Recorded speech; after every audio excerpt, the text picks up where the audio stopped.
The train pulled away, leaving nothing but dust and broken promises. Lillian Moore stood alone on that forsaken platform in New Mexico, 1878, clutching a letter from a dead man, a stranger's brother who'd promised her everything. No one came. No wedding. No future. Just silence and the crushing weight of 1,000 miles traveled for nothing.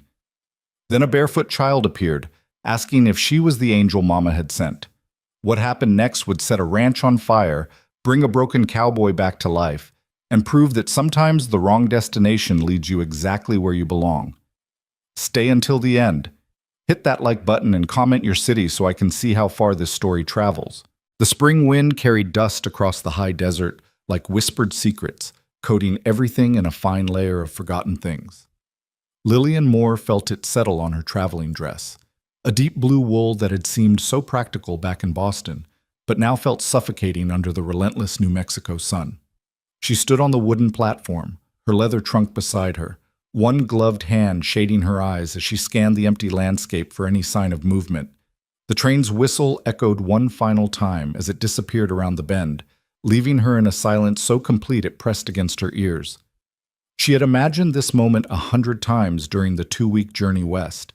In every version, there had been someone waiting, a man with kind eyes, perhaps nervous, holding his hat in weathered hands. Words of greeting, an apology for any delay. The beginning of the life she'd been promised in carefully written letters that smelled of tobacco and hope. Instead, there was nothing. The platform was little more than a raised section of planking beside the tracks, weathered gray by sun and wind. A small shelter with a sagging roof offered shade, but Lillian couldn't bring herself to move toward it. Moving would mean accepting that this was real, that she had traveled 1,800 miles to meet a man who wasn't coming. She pulled the letter from her reticule for the dozenth time that day, unfolding the creased paper with trembling fingers. The handwriting was neat, almost elegant, so different from the rough cowboys and prospectors she'd seen through the train windows. Miss Moore, I cannot promise you luxury, but I can promise you honest work, a home, and a partnership built on mutual respect. The West is hard, but it rewards those brave enough to meet it head-on. If you are willing, take the train to Cimarron Station. I will be there to meet you on April 12th. We can be married by the justice of peace in town, and I will spend the rest of my days ensuring you never regret your courage. Yours, in anticipation, Thomas Hale. April 12th. Today. She had checked and rechecked the date obsessively, terrified of missing the meeting by even a day. But she was here. She had kept her part of the bargain. Thomas Hale had not. Miss? You waiting on someone? Lillian startled, turning to find an elderly man in a station master's vest watching her from the shelter's shadow. His face was creased like old leather, eyes sharp despite his years. Yes, she managed, her throat tight. Thomas Hale. Do you know him? Has there been any message? The station master's expression shifted, something between pity and discomfort crossing his weathered features. He stepped out into the sunlight, moving with the careful deliberation of a man whose joints ached in the dry climate. Thomas Hale, he repeated slowly, as if testing the name. Can't say I know everyone in the territory, miss, but that name, it sounds familiar somehow. Where's he from? I don't know exactly, Lillian admitted, feeling foolish. His letters just said he had a ranch in the territory. He told me to come here to the station, and he would meet me. The old man scratched his jaw, thinking. Well now, Cimarron Station serves a fair bit of territory. Could be he's running late. Roads are rough this time of year with the spring runoff. Creeks running high, washes mud slick. Easy for a wagon to throw a wheel or a horse to pull up lame. It was meant to be comforting, Lillian knew, but it only intensified the knot of anxiety in her chest. How long should I wait? Hard to say, miss. But if you need somewhere to sit out of the sun, the boarding house is just down the road a piece. Mrs. Henderson runs it. She's decent folk, won't charge you much for a room if you need to wait a day or two. A day or two. Lillian calculated rapidly. She had enough money for perhaps 3 nights lodging and meals, maybe 4 if she was careful. After that, she would need to wire back east for funds, which meant admitting defeat, admitting that she'd made a terrible mistake in coming here at all. Thank you, she said quietly. I'll wait a bit longer if that's all right. The station master tipped his hat. Course it is, miss. There's water in the bucket by the door if you need it. I'll be in the office if anything comes up. He shuffled back toward the small building attached to the platform, leaving Lillian alone again with the wind and the dust and the terrible growing certainty that something was very wrong. She sat on her trunk, arranging her skirts carefully, and waited. An hour passed. Then another. The sun climbed higher, turning the platform into a furnace. Lillian moved into the shade of the shelter, but it offered little relief. She drank sparingly from the water bucket, trying to make each cup last, trying not to think about what she would do when the sun set and Thomas Hale still hadn't come. She had been so careful, so methodical in her planning. After her father's death and the loss of their small bookshop to creditors, she'd had few options. Return to her aunt's house in Philadelphia as a charity case, accept a position as a governess with a family that had made their expectations of additional duties uncomfortably clear, or answer one of the advertisements she'd seen in the matrimonial papers. Honest rancher seeks educated wife for companionship and partnership. Must be willing to embrace Western life. Age 25 to 35 preferred. The advertisement had been almost poetic in its simplicity. No false promises of wealth or luxury, just the straightforward proposition of a man who needed a partner and was willing to offer security in return. Lillian had been 28, too old by Boston standards to hope for a love match, too proud to accept charity, and too practical to believe in fairy tales. She had written carefully, honestly, explaining her situation without embellishment. She had education. Her father had insisted she learn literature and accounting both. She could manage a household, keep books, teach children if there were any. She wasn't afraid of hard work, though she admitted she knew nothing of ranch life. But she could learn. She would learn. Thomas Hale's response had come within 2 weeks, and over the next 6 months they had exchanged a dozen letters.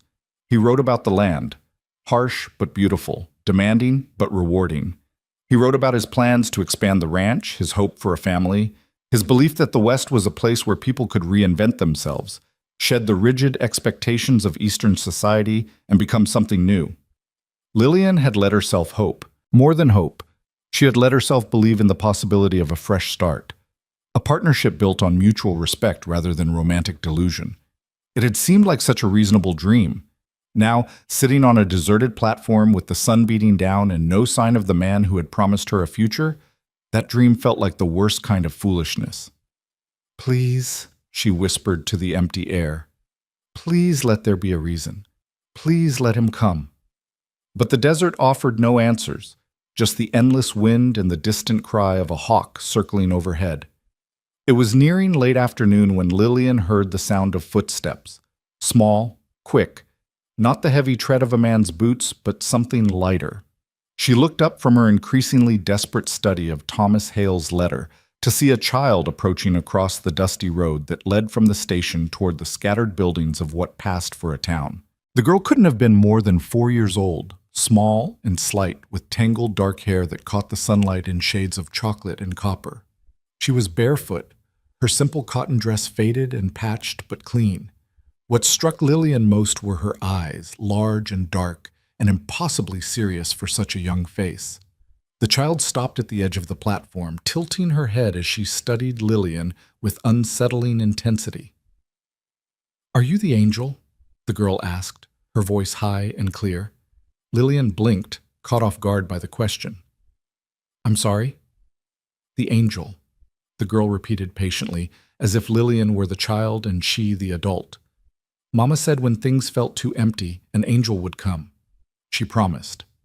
Something tightened in Lillian's chest, a mixture of pity and confusion and unexpected tenderness.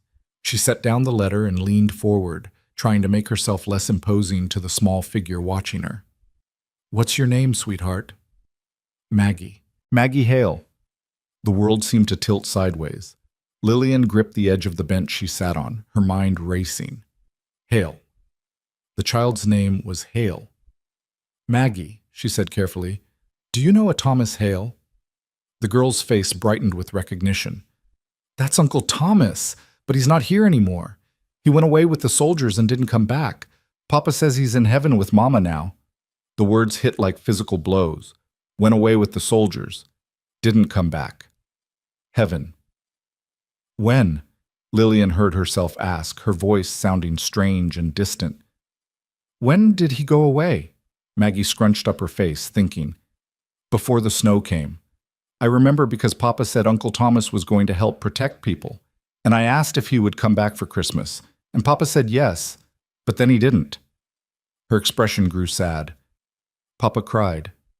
I heard him at night when he thought I was sleeping. Before the snow came. Winter. It was April now. If Thomas Hale had left in late fall or early winter, that meant he'd been gone for months. And if he'd gone with soldiers and ended up in heaven? He's dead, Lillian whispered. The letter crumpled in her hands as her fingers clenched involuntarily. He's been dead for months. Maggie nodded solemnly. That's what Papa says. Heaven means you don't come back, not ever. Not until we go there, too. Lillian couldn't breathe properly. The air felt too thin, too hot, too empty. She had come all this way for a dead man, had spent her last money on train tickets to meet a ghost, had left everything behind to marry someone who had been in the ground for months while she was still receiving his letters, still planning, still hoping. But you're here now, Maggie said brightly, apparently unaware of the devastation her words had caused. You must be the angel. You're pretty like an angel, with your nice dress and your yellow hair. She reached up and touched Lillian's sleeve tentatively. Will you come home with me? Papa needs an angel too, but he won't say so. He just gets quiet and stares at the hills. Sweetheart, I can't, Lillian began, but Maggie was already tugging at her hand. Please, it's not far. And Papa will help you if you're lost. He always helps people, even when he's sad. Mama said that's what good men do. There was such hope in those dark eyes, such innocent certainty that Lillian was exactly who she needed to be. And what else did Lillian have? Where else could she go? At least with this child, she might find answers about Thomas Hale, might understand what had happened, might figure out what to do next. All right, she said softly. But just to talk to your papa, you understand? I'm not an angel, Maggie. I'm just a woman who came here to meet your uncle, and I didn't know... That's what angels say, Maggie announced with absolute conviction. They always pretend they're regular people first. It's in the story Mama used to tell me. There was no arguing with that logic. Lillian gathered her trunk, lighter than when she'd left Boston, as she'd sold what she could to afford the journey, and let the small girl lead her away from the platform, away from the last place she'd had any certainty about her future. They walked down a dusty road that curved away from the handful of buildings clustered near the station. The town, if it could be called that, consisted of a general store, a saloon, what looked like a blacksmith's forge, and a few other structures Lillian couldn't identify. A handful of people watched them pass. A woman sweeping a porch, 2 men loading supplies onto a wagon, a dog sleeping in a patch of shade, but no one called out or questioned where Maggie was taking the strange woman with the trunk. How far is your home? Lillian asked, already feeling the weight of her trunk despite its diminished contents. Not far, Maggie said again, which Lillian was beginning to realize was a child's measurement that could mean anything from 100 yards to several miles. In fact, it was perhaps a mile from the station, following the road until it became little more than a wagon track, then cutting across open grassland toward a cluster of buildings nestled against the rise of hills in the distance. As they drew closer, Lillian could make out a house. Simple frame construction, whitewashed but weathered, along with a barn, several outbuildings, and corrals that held a few horses. It was modest, much smaller than she'd imagined when Thomas Hale had written about his ranch. But there was something solid about it, something that spoke of hard work and careful maintenance. The land around it had been cleared, fenced in places, with evidence of cultivation in one section where young plants were just beginning to show green against the brown earth. A man stood near the barn, his back to them as he worked on something Lillian couldn't quite see. He was tall, broad-shouldered, his shirt dark with sweat, despite the relatively cool temperature. As if sensing their approach, he turned, and Lillian got her first clear look at Caleb Hale. He was older than his brother must have been, perhaps 35 or 40, though the sun and hard work had etched lines into his face that made precise age difficult to guess. Dark hair, longer than was fashionable, fell across his forehead. He had a strong jaw, currently shadowed with several days' worth of beard, and eyes that were the same dark shade as his daughter's, but without their innocent brightness. These were eyes that had seen too much, lost too much, and had decided that expecting anything good was a fool's game. "Maggie?" His voice was rough, surprised. "Where have you been? I told you to stay close to the house." "I went to see if the angel came," Maggie announced, pulling Lillian forward with surprising strength for such a small child. "And she did. She was waiting at the station, just like Mama said. She has pretty hair and a big trunk, and she came all this way to help us." Caleb Hale's expression shifted from surprise to confusion to something harder as his gaze moved from his daughter to Lillian. He took in her traveling dress, the trunk, her obvious Eastern origins, and his jaw tightened. "Maggie, go inside," he said quietly. "But, Papa, inside now." Something in his tone made the child obey without further argument, though she cast one worried glance back at Lillian before scampering toward the house. In the sudden silence, Lillian became acutely aware of how isolated they were, how vulnerable her position was. This man was a stranger, and she had just followed his child to his remote ranch based on nothing more than desperation and a little girl's innocent invitation. Caleb Hale approached slowly, wiping his hands on a rag he pulled from his pocket. Up close, Lillian could see the grief etched into every line of his face, the exhaustion that went bone deep, the wariness of a man who had been hurt too many times to trust easily. "Who are you?" he asked bluntly. "And what are you doing with my daughter?" Lillian drew herself up, trying to find some dignity in this impossible situation. "My name is Lillian Moore. I came from Boston to meet Thomas Hale. Your daughter, she told me about him. I didn't know. No one told me." She saw the moment comprehension dawned, followed immediately by something that looked like pain and anger mixed together. Caleb's hands clenched on the rag, his jaw working as if he were physically chewing on words he didn't want to say. "Thomas," he said finally, the name rough as gravel. "You came here for Thomas." "He wrote to me," Lillian said, pulling out the crumpled letter with trembling hands. "We exchanged letters for months. He asked me to come, to marry him. He said he would meet me at the station on April 12th, today. He didn't tell me. No one told me." Caleb took the letter, reading it quickly. She watched his expression close down even further, walls going up behind his eyes that shut out any hope of understanding or sympathy. "When did he send this?" he asked. "It's dated February 10th. It arrived in Boston 3 weeks later, and I made arrangements immediately. The journey took 2 weeks, and I arrived today exactly as planned." Her voice was starting to shake now, the full weight of her situation crashing down. "Your daughter said he's dead. Is that true?" "Yes." The word was brutal in its simplicity, offering no comfort or explanation. "How?" Lillian whispered. "What happened?" Caleb handed back the letter, his movements careful, as if he were handling something dangerous. "There was an Apache uprising in January. Small band, mostly just scared families trying to reach Mexico, but the cavalry went after them anyway. Thomas..." He stopped, swallowed hard. Thomas had been working as a scout, trying to make extra money to expand the ranch. He volunteered to go with the troop.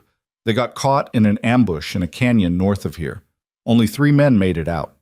Thomas wasn't one of them. Lillian's legs felt unsteady. She set down her trunk and gripped it for support, trying to process what he was telling her. "In January? But this letter is dated February."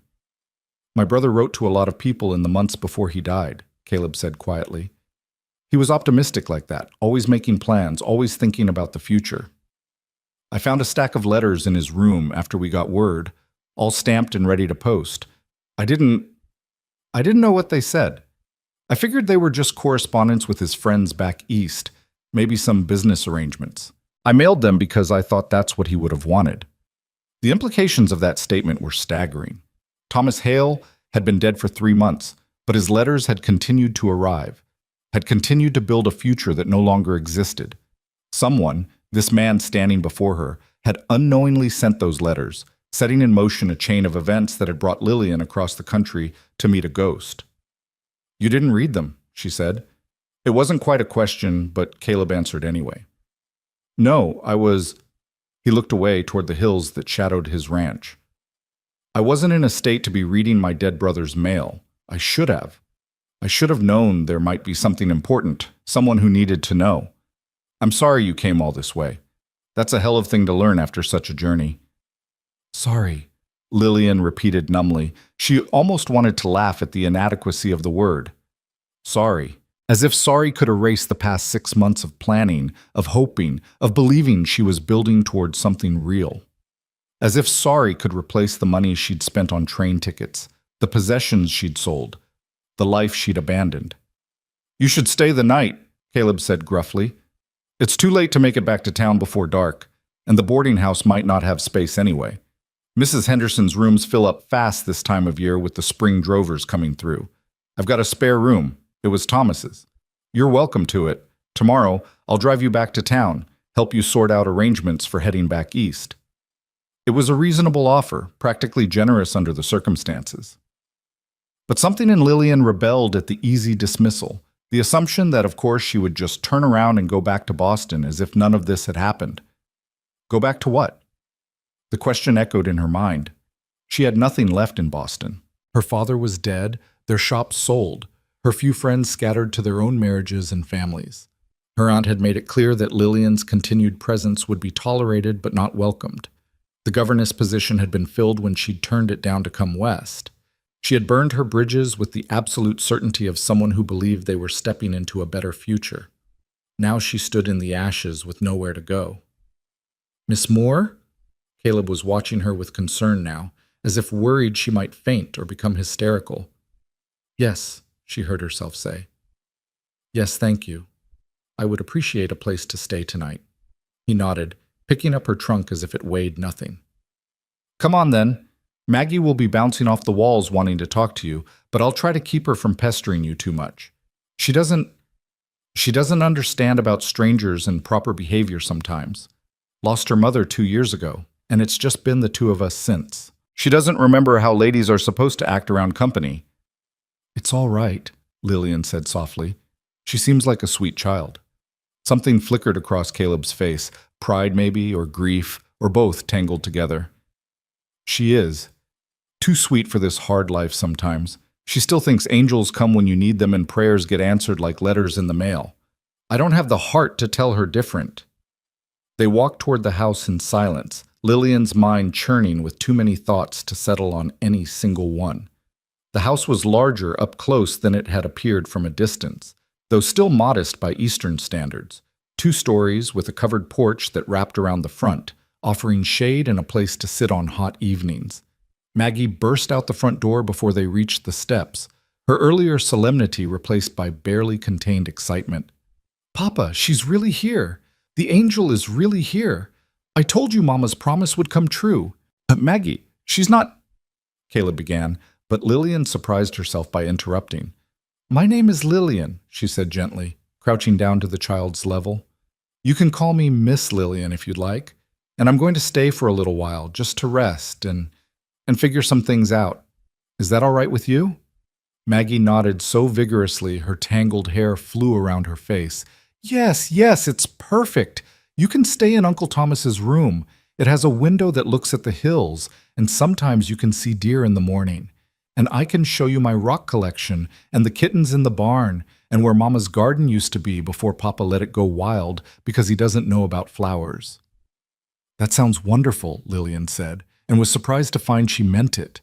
There was something healing about this child's enthusiasm, her absolute certainty that everything was going to be all right now that Lillian had arrived. If only it were that simple. Caleb carried her trunk inside, and Lillian followed, stepping over the threshold into a life she had never planned for, a future that looked nothing like what she'd imagined, but was somehow, impossibly, the only option she had left. The house was neat, but obviously lacking a woman's touch. The main room served as kitchen, dining area, and sitting room all in one, with a large stone fireplace dominating one wall. The furniture was simple but well made, a table with 4 chairs, a pair of rocking chairs near the fireplace, shelves lined with books, and a few decorative items that must have belonged to Caleb's wife. Everything was clean but spare, as if the inhabitants had stopped caring about comfort and focused only on survival. Maggie, show Miss Moore upstairs, Caleb said, setting down the trunk. I'll be outside finishing the fence repair. Supper's in about 2 hours. Nothing fancy, just stew. You're welcome to join us or rest in your room, whichever suits you. He left before Lillian could respond, escaping with the practiced ease of a man uncomfortable with domestic situations. Maggie grabbed Lillian's hand and pulled her toward a narrow staircase. Come on, I'll show you everything. The stairs led to a short hallway with 3 doors. Maggie pointed to each in turn. That's my room, that's Papa's room, and that's Uncle Thomas's room, which is your room now. Papa never goes in there anymore. He says it makes him too sad. She pushed open the door to reveal a simple bedroom, a single bed with a quilt, a washstand, a dresser, and a window that indeed looked out toward the hills. It was a lonely room, Lillian thought, a room for someone passing through rather than building a life. How appropriate. I'll let you rest, Maggie said with the practiced politeness of a child who had been taught manners but didn't quite understand them. But if you need anything, I'll be right in my room, and I'll come get you for supper. Papa makes good stew, but sometimes he forgets the salt, so you have to remind him. Thank you, Maggie. The child lingered in the doorway, suddenly shy.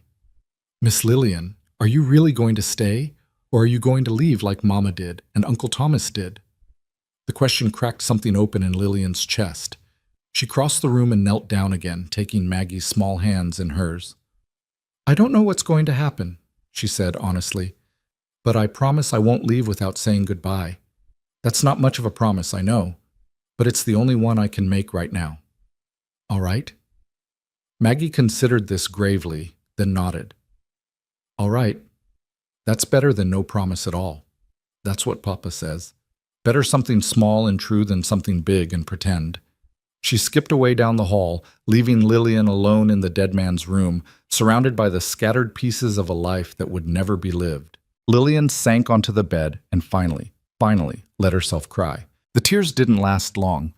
Lillian had learned years ago that crying changed nothing, solved nothing, and only left you with swollen eyes and a headache. She allowed herself 5 minutes of grief for the future she'd lost, then wiped her face, straightened her dress, and stood to survey the room that would be hers for at least one night. Thomas Hale's possessions were few but carefully kept. A row of books on a small shelf, mostly practical volumes about animal husbandry and land management, but also a worn copy of Whitman's poetry and a collection of essays by Emerson. A pair of boots stood by the door, cleaned and oiled but never to be worn again. On the dresser sat a leather journal, closed, with a pen laid across it. Lillian's fingers itched to open that journal, to read the private thoughts of the man who had promised her a future and then died before delivering it. But that felt like a violation too far. Whatever Thomas Hale had written was between him and the silence now. She unpacked her trunk methodically, hanging her few dresses in the narrow wardrobe, arranging her toiletries on the washstand, placing her own small collection of books beside Thomas's. The act of organizing calmed her, gave her hands something to do while her mind wrestled with impossible questions. What would she do tomorrow? Where would she go? She had perhaps $15 left to her name, enough for a train ticket east if she traveled in the cheapest accommodations, but not enough to establish herself anywhere once she arrived. She could wire her aunt, beg for help, but the thought made her stomach turn. Her aunt would help, certainly, but the price would be constant reminders of Lillian's foolishness, her impulsiveness, her failure to secure a proper future through proper channels. A knock at the door interrupted her spiraling thoughts. Miss Lillian, Maggie's voice was tentative. Papa says supper's ready if you want to come down. But he also says if you're too tired, I can bring you a tray. He taught me how to carry trays without spilling. Well, mostly without spilling. Despite everything, Lillian found herself smiling. I'll come down. Thank you, Maggie. She checked her reflection in the small mirror above the washstand, smoothing her hair and pinching color back into her cheeks. Whatever happened tomorrow, tonight she would maintain her dignity and her manners. She owed Caleb Hale at least that much for his reluctant hospitality. The main room had been transformed in her absence. The table was set with mismatched but clean dishes, and a large pot of stew sat steaming in the center. Caleb had changed his shirt and made some attempt to tame his hair, though it still fell rebelliously across his forehead. He looked uncomfortable, standing awkwardly by the fireplace as if unsure what to do with his hands. "It's not fancy," he said without preamble. "Just rabbit stew with whatever vegetables I had left from winter storage. But it's hot, and there's plenty of it." "It smells wonderful," Lillian said honestly. Her last meal had been a stale sandwich purchased at a train station hours ago, and suddenly she was ravenous. They sat, Caleb at the head of the table, Maggie to his right, and Lillian across from the child. For a moment, no one moved, and Lillian realized they were waiting for something. A blessing, perhaps, or some ritual she didn't know. "We don't say words before meals," Maggie explained, catching Lillian's confusion. "Mama used to, but Papa says it feels wrong now, like we're pretending things we don't believe anymore. So we just sit quiet for a minute and think about people who aren't here." It was perhaps the saddest explanation Lillian had ever heard for silence at a meal, but she bowed her head with them and thought about her father, about the bookshop where she'd grown up, about Thomas Hale, who had died without knowing the chaos his letters would cause. Then Caleb ladled stew into bowls, and they ate. The food was good, simple but well seasoned, the meat tender, and the vegetables soft. Maggie kept up a steady stream of chatter, telling Lillian about the ranch, about the horses, about a snake she'd seen last week that Papa said was just a bull snake, but looked scary anyway. Caleb ate in silence, occasionally nodding at his daughter's stories, but offering nothing of his own. Lillian found herself watching him when she thought he wasn't paying attention. There was a heaviness to him that went beyond physical exhaustion, a weight that pressed down on his shoulders and carved deep lines around his eyes. He moved like a man going through motions he'd repeated so many times they'd lost all meaning. Fork to bowl to mouth. Chew, swallow, repeat. "Miss Lillian came all the way from Boston," Maggie announced, as if this were the most impressive accomplishment imaginable. "That's where the tea party was, right, Papa? The one with the ships?" "That's right, sweetheart." Caleb's voice was rough but gentle when he spoke to his daughter, so different from the guarded tone he'd used with Lillian. "Long time ago now." "Do you know about the tea party?" Maggie asked Lillian eagerly. "Did you see the ships?" "That was 100 years before I was born," Lillian said with a smile. "But yes, I know the story, and Boston is a beautiful city, full of history and culture, very different from here." "Did you have a house there?" "I lived above my father's bookshop. It wasn't very big, but it was full of wonderful things. Books, of course, but also maps and prints, and sometimes rare manuscripts that collectors would come to see." "What happened to it?" The question came from Caleb, surprising Lillian. He was looking at her now with something that might have been genuine curiosity. "The bookshop. If it was yours, why leave?" It was a fair question, and Lillian decided he deserved an honest answer. "My father died last year. He'd borrowed money to keep the shop running during some lean times, and when he passed, the creditors came calling. I couldn't pay what he owed, so they took the shop. I tried to find work, but opportunities for single women with no connections are limited. When I saw your brother's advertisement, it seemed like the best of my available options." "What would you have done?" Caleb asked. "If Thomas had been here, I mean, did you know anything about ranch life?" "Not a thing," Lillian admitted. "But I can learn. I'm good with numbers, I can read and write well. I'm organized, and I work hard. I thought those skills would translate somehow. I thought—" She paused, choosing her words carefully. "I thought if two people were honest with each other about what they needed and what they could offer, they could build something functional, even without romantic attachment." Something shifted in Caleb's expression, not quite approval, but perhaps a glimmer of respect. "That's practical thinking. Thomas always was good at finding practical people. He knew this life wasn't for dreamers." "And yet he wrote poetry," Lillian said, remembering the Whitman on the shelf upstairs. "His letters were beautiful, full of descriptions of the land and the sky. He made the West sound like a place where souls could expand." Caleb's jaw tightened. Thomas was complicated, practical when he needed to be, but with his head in the clouds more often than not. That's what got him killed, thinking he could scout for the cavalry and come home with enough money to turn this place into something grand. Couldn't just accept what we had to always be reaching for more. There was bitterness in his voice, but also grief so raw it made Lillian's chest ache. She wanted to say something comforting, but what comfort could she offer? She was a stranger here, connected to these people only by the thinnest thread of her correspondence with a dead man. "I'm sorry," she said quietly, "for your loss. Both your losses." She glanced at Maggie, who had grown quiet, sensing the shift in her father's mood. Caleb pushed back from the table abruptly. "I'll clean up. You two can go sit on the porch if you want. It's nice in the evenings when the sun's going down." It was clearly a dismissal, and Lillian took it as such. She helped Maggie carry dishes to the sink despite Caleb's protest, then followed the child outside. The porch was indeed pleasant, with 2 rocking chairs positioned to catch the breeze.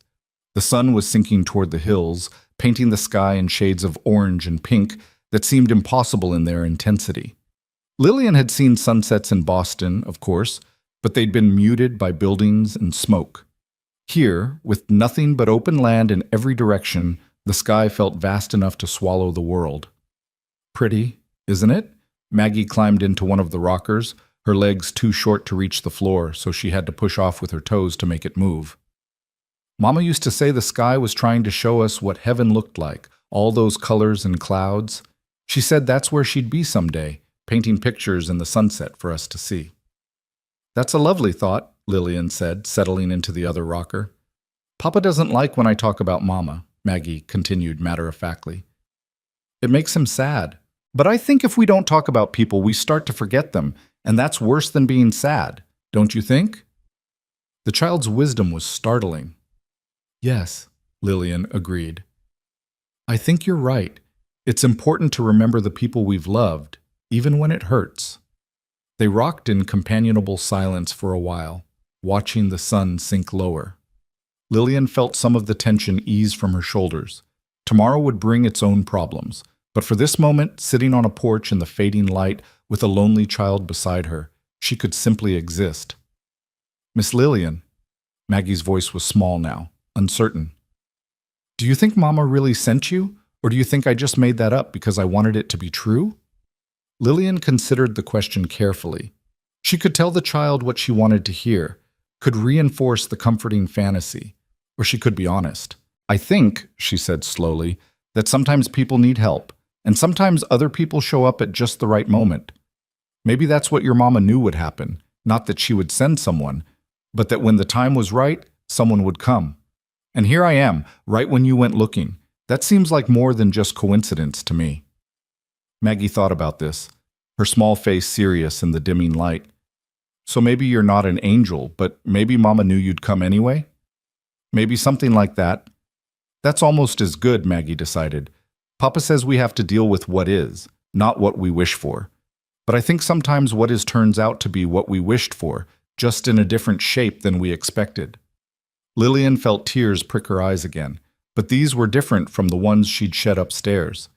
"You're a very wise little girl, Maggie Hale." "That's what Uncle Thomas used to say," Maggie replied, pride evident in her voice. "He said I was going to be trouble when I grew up because I thought too much. But he said it like it was a good thing, like thinking too much was better than not thinking enough." They rocked and watched until the sun disappeared completely and stars began to emerge in the darkening sky. When Maggie started to yawn, Lillian suggested it was time for bed. "Will you tell me a story?" Maggie asked as they went inside. "Mama used to tell me stories every night. Papa tries sometimes, but he's not very good at it. He always forgets the middle parts and just tells me how it ends." Caleb was still at the sink, washing dishes with more attention than the task required. He glanced up as they entered, and Lillian saw something flash across his face. Hope, maybe, or relief that his daughter had found someone to fill a need he couldn't meet. "I'd be happy to tell you a story," Lillian said. "Let's get you ready for bed first." Maggie's room was small but charming, with a narrow bed covered in a colorful quilt and shelves lined with treasures, rocks and feathers, and bits of glass that caught the light. A rag doll sat propped on the pillow, its features faded but clearly beloved. The child changed into her nightgown with the unself-conscious ease of someone used to managing on her own, then climbed into bed and patted the space beside her expectantly. Lillian sat, her mind racing through stories she knew. Not fairy tales. Those seemed wrong somehow, too full of easy magic and simple solutions. Not religious parables, which she suspected wouldn't be welcome in this house. Finally, she settled on a story her father had told her, about a girl who traveled far from home and learned that courage wasn't the absence of fear, but the decision to move forward despite it. Maggie listened with rapt attention, her eyes growing heavy as Lillian's voice wove through the narrative. By the time the story ended with the girl finding her way home, not to the place she'd left, but to a new place that felt like home anyway, Maggie was nearly asleep. "Miss Lillian?" she murmured drowsily. "Will you still be here tomorrow?" "Yes," Lillian promised. "I'll be here tomorrow." "Good. That's good." And then she was asleep, her small chest rising and falling with the deep, easy breathing of childhood. Lillian sat for a moment longer, looking at this child who had so easily claimed a piece of her heart. Then she carefully tucked the quilt around Maggie's shoulders, kissed her forehead gently, and slipped from the room. Caleb was on the porch now, sitting in one of the rockers with a cup of coffee in his hands. He didn't look up as Lillian emerged, but he spoke quietly. "Thank you for the story. She hasn't settled that easy in months." Lillian took the other rocker, grateful for the darkness that hid her face. "She's a lovely child. You've done well with her, considering." "Considering I have no idea what I'm doing?" Caleb's laugh was bitter. "Yeah, some days are better than others.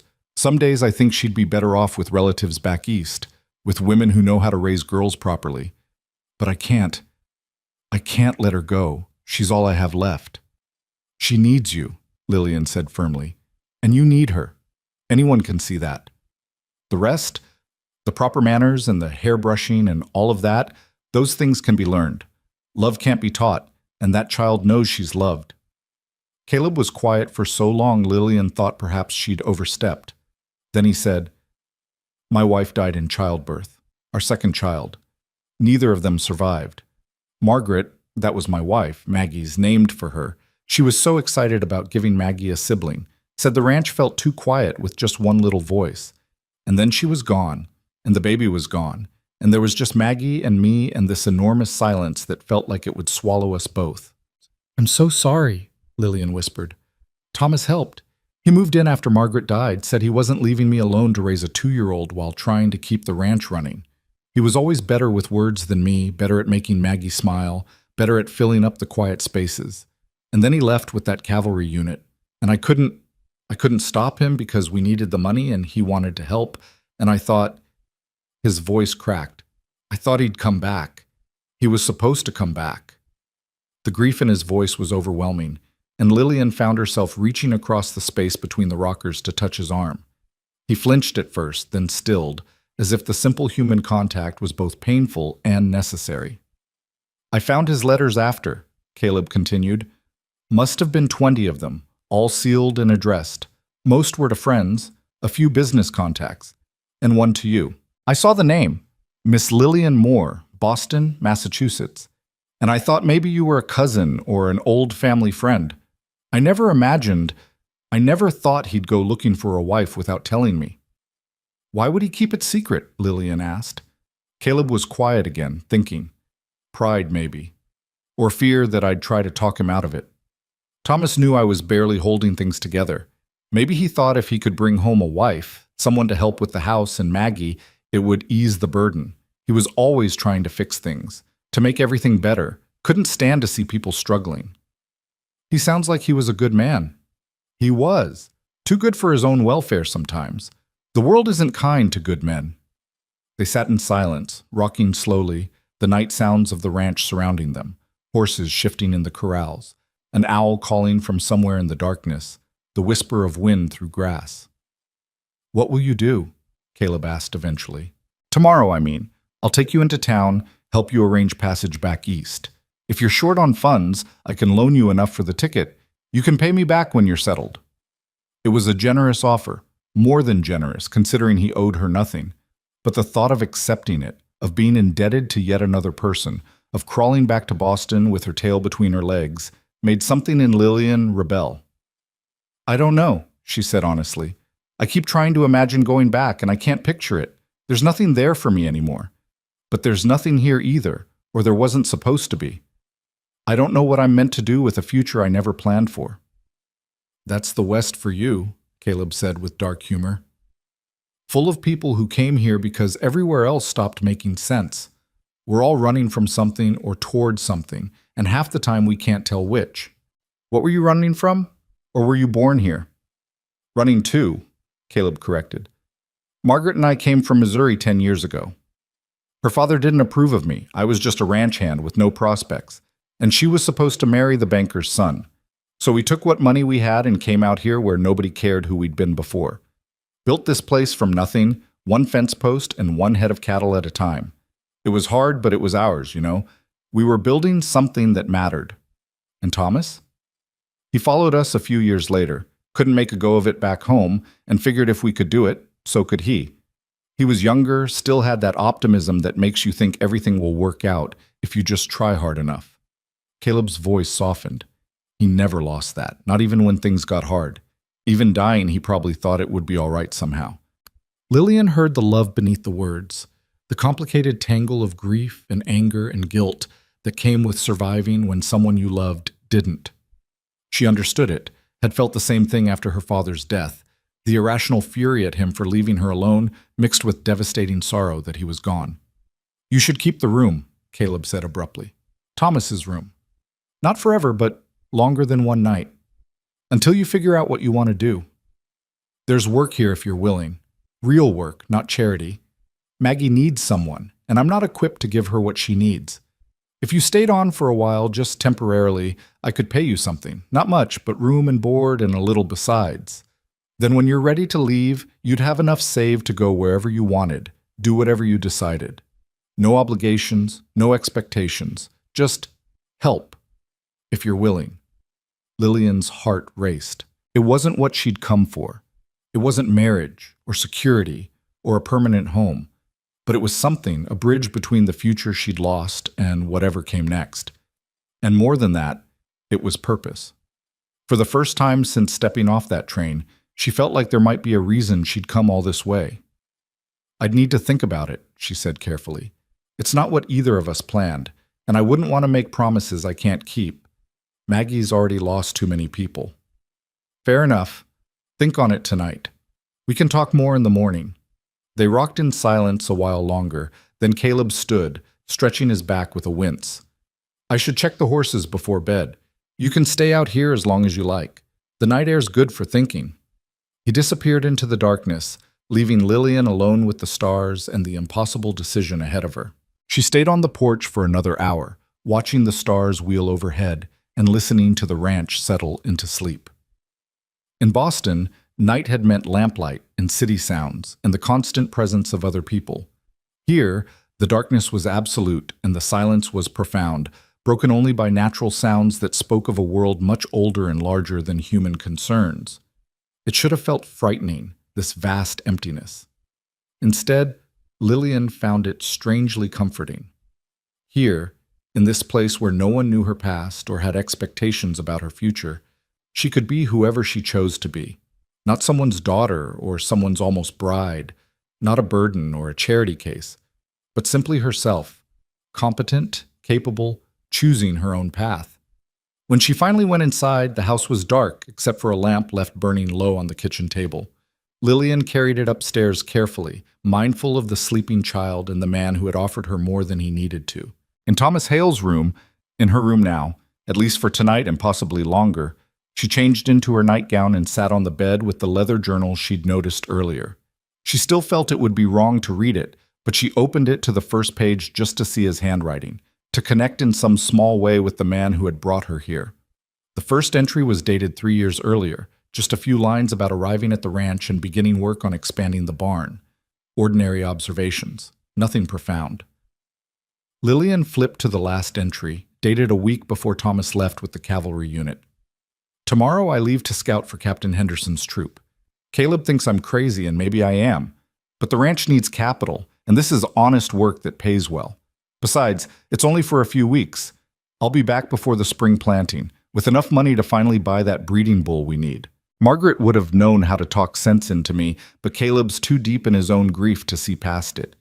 Someone has to push forward, has to believe things can get better. If I don't, who will? Lillian closed the journal gently and placed it back on the dresser. Thomas Hale had died trying to build a better future for the people he loved. She had come here chasing a different future, one that had turned out to be a ghost. But maybe, just maybe, there was a third future waiting, one neither of them had imagined, but that might serve them all. She blew out the lamp and lay in the darkness, listening to the foreign sounds of the ranch at night, feeling the roughness of the hand-sewn quilt beneath her fingers, breathing air that tasted of dust and distance and possibility. Tomorrow she would decide. Tonight, she would simply rest. Somewhere in the house, floorboards creaked as Caleb moved through his nighttime routine. In the room next door, Maggie made small sounds in her sleep, the contented noises of a child who believed angels came when you needed them. And Lillian, who had never believed in angels or miracles or easy answers, found herself hoping that maybe, in the strangest possible way, she had been delivered to exactly where she was meant to be. She fell asleep with that thought, and for the first time in months, she didn't dream of loss or fear or the bookshop that was no longer hers. Instead, she dreamed of sunrise over hills she'd never seen before, of small hands holding hers with trust, of a man's rough voice speaking her name with something that might, someday, become gratitude. It wasn't the dream she'd planned for, but it was a dream nonetheless, fragile and new and entirely her own. Morning came with the sound of roosters and the smell of coffee brewing. Lillian woke disoriented, momentarily forgetting where she was until she saw the unfamiliar ceiling and felt the texture of the quilt beneath her hands. Thomas Hale's room. New Mexico. A life that made no sense but was somehow hers anyway. She dressed quickly in a simple gray work dress, braided her hair into a practical plait, and went downstairs to find Caleb already at the stove, frying eggs in a cast-iron skillet. He glanced up when she entered, his expression unreadable in the early light. "Coffee's hot," he said, nodding toward the pot. "Cups are in the cupboard by the window. Maggie's still asleep. She usually doesn't wake until the sun's full up." Lillian poured herself a cup and stood awkwardly by the table, unsure of the protocol. Was she a guest? An employee? Something else entirely? "Sit," Caleb said, apparently reading her uncertainty. "No point standing on ceremony. If you decide to stay, we'll all be eating together anyway. Might as well start the habit now." So she sat, wrapping her hands around the warm cup and watching as he worked with the efficient movements of someone long accustomed to managing alone. The eggs sizzled, bread toasted on the stovetop, and within minutes he'd assembled 2 plates of food that he set on the table. "You thought about my offer?" he asked, cutting straight to the heart of things as he sat down across from her. "I did." Lillian took a breath, steadying herself. "I'd like to accept, at least for a trial period. A month, maybe? That would give both of us time to see if the arrangement works. If it does, we can discuss extending it. If it doesn't, I'll have saved enough for train fare and won't feel like I'm leaving you in the lurch."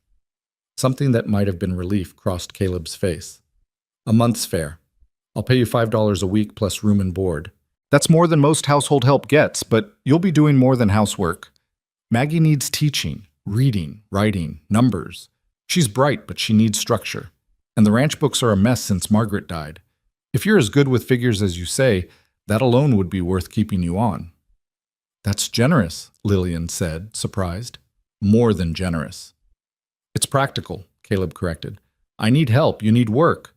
Fair trade, nothing more to it than that." They ate in silence for a few moments, and then Lillian asked, "What exactly would you want me to do? Beyond Maggie's lessons and the books, I mean. I should know what I'm agreeing to." Caleb considered, chewing thoughtfully. "House needs a woman's attention. Proper cleaning, mending, that sort of thing. Garden's gone to seed and could use planting if you know anything about vegetables. Maggie needs watching when I'm out working the herd, needs someone to talk to who isn't her grieving father. And I suppose you'll want to learn some ranch skills. How to handle horses, shoot a rifle, things that'll keep you safe out here." "Shoot a rifle?" Lillian repeated, uncertain if he was serious. "This isn't Boston," Caleb said flatly. "Rattlesnakes, coyotes, occasionally worse things. You need to know how to protect yourself and Maggie if I'm not around. I'll teach you the basics. You don't need to be a sharpshooter, just competent enough to hit what you're aiming at." The reality of what she was agreeing to settled over Lillian like a weight. This wasn't going to be some genteel governess position where her biggest concern was proper tea service. This was survival, plain and hard, in a place that demanded toughness she wasn't sure she possessed. "All right," she said quietly, "teach me what I need to know." Caleb nodded, apparently satisfied. "We'll start with the books today, let you get your bearings. Tomorrow I'll show you around the property proper, introduce you to the horses. Day after that, we'll work on shooting. No point rushing. You'll pick it up as you go." Footsteps on the stairs announced Maggie's arrival. She appeared in the doorway, hair tangled and nightgown twisted, her face lighting up when she saw Lillian. "You stayed!" she exclaimed, rushing over to wrap her arms around Lillian's waist. "I was afraid I'd wake up, and you'd be gone like it was just a dream." "I stayed," Lillian confirmed, smoothing the child's wild hair. "In fact, I'm going to stay for a while longer. Your father has asked me to help around the ranch and with your lessons. Would that be all right with you?"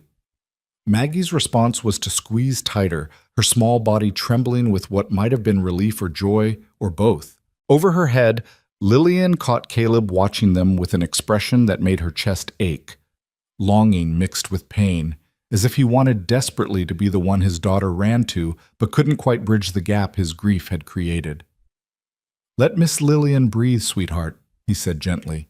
"Go get dressed and come have breakfast. We've got a full day ahead." The morning passed in a blur of activity. After breakfast, Caleb showed Lillian to a small room off the kitchen that served as an office.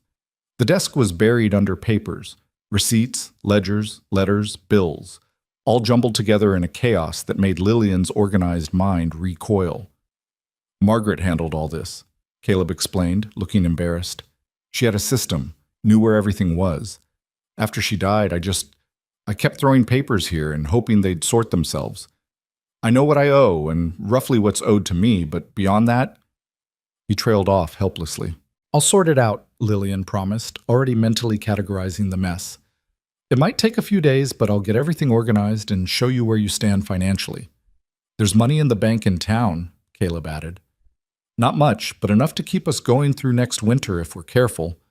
Thomas's scouting pay should come through eventually too, once the Army processes the paperwork. That'll help." The thought of profiting from Thomas's death felt ghoulish, but Lillian understood the practical necessity. The dead didn't need money. The living did.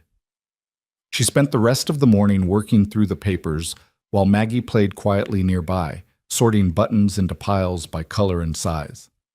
The child was indeed bright, with a natural affinity for organization that reminded Lillian of herself at that age.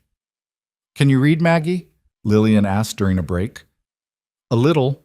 Mama was teaching me and Uncle Thomas helped sometimes. But nobody's had time since they left." There was no accusation in her voice, just a statement of fact that somehow made it worse. "Well, we'll make time now," Lillian said firmly. "Every afternoon after lunch, we'll have lessons. Reading, writing, arithmetic, maybe some geography and history too. Would you like that?" Maggie's face glowed. "Really? Real lessons like town children get?" "Better than town lessons," Lillian promised. "We'll make them interesting." Around noon, Caleb came in dusty and tired, having spent the morning repairing fence line. Lillian fixed a simple lunch of bread, cheese, and leftover stew, and they ate together in a companionship that was becoming almost comfortable. After lunch, true to her word, Lillian began Maggie's first lesson. They started with reading, using one of Thomas's books, a simplified collection of Aesop's fables that seemed appropriate. Maggie struggled at first, sounding out words slowly, but she was determined and made steady progress. "The tortoise and the hare," she read carefully. "The hare was very..." She looked up at Lillian for help. "Proud," Lillian supplied. "Proud." The hare was very proud of his speed. Maggie beamed at getting through the sentence. "I like this story. Mama told it to me once, but I didn't know it was in a book." They worked through the fable together, Maggie reading and Lillian helping with difficult words. By the end, the child was exhausted but happy, clutching the book to her chest like a treasure. "Can we read another tomorrow?" "Every day," Lillian promised. "Now go play outside for a bit while I help your father with something." Maggie skipped out, and Lillian returned to the office where Caleb was attempting to make sense of a feed bill. She worked beside him for the next several hours, explaining her organizational system and showing him how to track expenses properly. "You're good at this," he said, watching her neat columns of figures. "Better than Margaret even, and she was sharp with numbers." "My father insisted I learn bookkeeping," Lillian explained. "He said numbers don't lie, and anyone who handles money needs to respect that truth." Smart man. He was. I wish... She stopped, surprised by the sudden tightness in her throat. I wish he could have seen me now, doing something useful with what he taught me. Caleb was quiet for a moment, then said, Thomas would have liked you. He always said he wanted someone who could challenge him, keep him honest, someone with their own mind. I wish I could have met him, Lillian said softly. The real him, I mean, not just the person in letters. He was... Caleb struggled for words. He was the kind of person who made you believe things could get better. Even when everything was falling apart, he'd find something to be optimistic about. It was annoying sometimes, that relentless hope, but mostly it was necessary. I needed that, especially after Margaret, and now he's gone and I don't... He stopped, jaw working. Lillian reached over and touched his hand briefly, the same gesture she'd made on the porch the night before. You don't have to be him. You just have to be you, doing your best. That's enough. Caleb pulled his hand away, not unkindly, but as if the comfort was too much to bear. We should finish these bills before supper. They worked in silence after that, but it was a different kind of silence than before, less awkward, more like two people learning to exist in the same space without filling it with unnecessary words. The days began to develop a rhythm. Mornings were for housework and ranch business, afternoons for Maggie's lessons, evenings for sitting on the porch and watching the sunset. Lillian learned where things were kept, how Caleb liked his coffee, which of Maggie's dresses needed mending. She discovered that the root cellar flooded when it rained and that the rooster was mean-tempered and would attack if you weren't careful. On the third day, Caleb took her out to meet the horses properly. There were 6 of them, 4 working horses used for herding and hauling, and 2 riding horses, one of which had belonged to Thomas. This is Copper, Caleb said, introducing her to a reddish-brown mare with gentle eyes. She was Thomas's favorite. Good-natured, steady, won't spook easy. She'd be a good mount for you if you're willing to learn to ride. Lillian had never been on a horse in her life, but she approached Copper cautiously, letting the mare sniff her hand before attempting to stroke her neck. The horse was warm and solid, and something about her calm presence was reassuring. She likes you, Caleb observed. That's a good sign. We'll start riding lessons next week once you're more settled in. He showed her the rest of the barn, explaining the daily care the horses needed and how to recognize signs of illness or injury. It was overwhelming, but Lillian took mental notes, determined to learn. That afternoon, he kept his promise about the rifle. They set up targets behind the barn, old bottles balanced on fence posts, and Caleb pulled out a weathered Winchester rifle. This was Margaret's, he said, handing it to Lillian. Lighter than mine, easier for you to handle. She was a good shot, used to hunt rabbits for the stew pot. The rifle was heavier than Lillian expected, awkward in her unpracticed hands. Caleb stood behind her, adjusting her stance, showing her how to brace the stock against her shoulder, how to sight down the barrel, how to breathe and squeeze the trigger rather than jerking it. It's going to kick, he warned. Don't let it scare you, just stay steady. Lillian focused on the nearest bottle, trying to remember everything he'd told her. She squeezed the trigger and the rifle cracked loud enough to make her ears ring.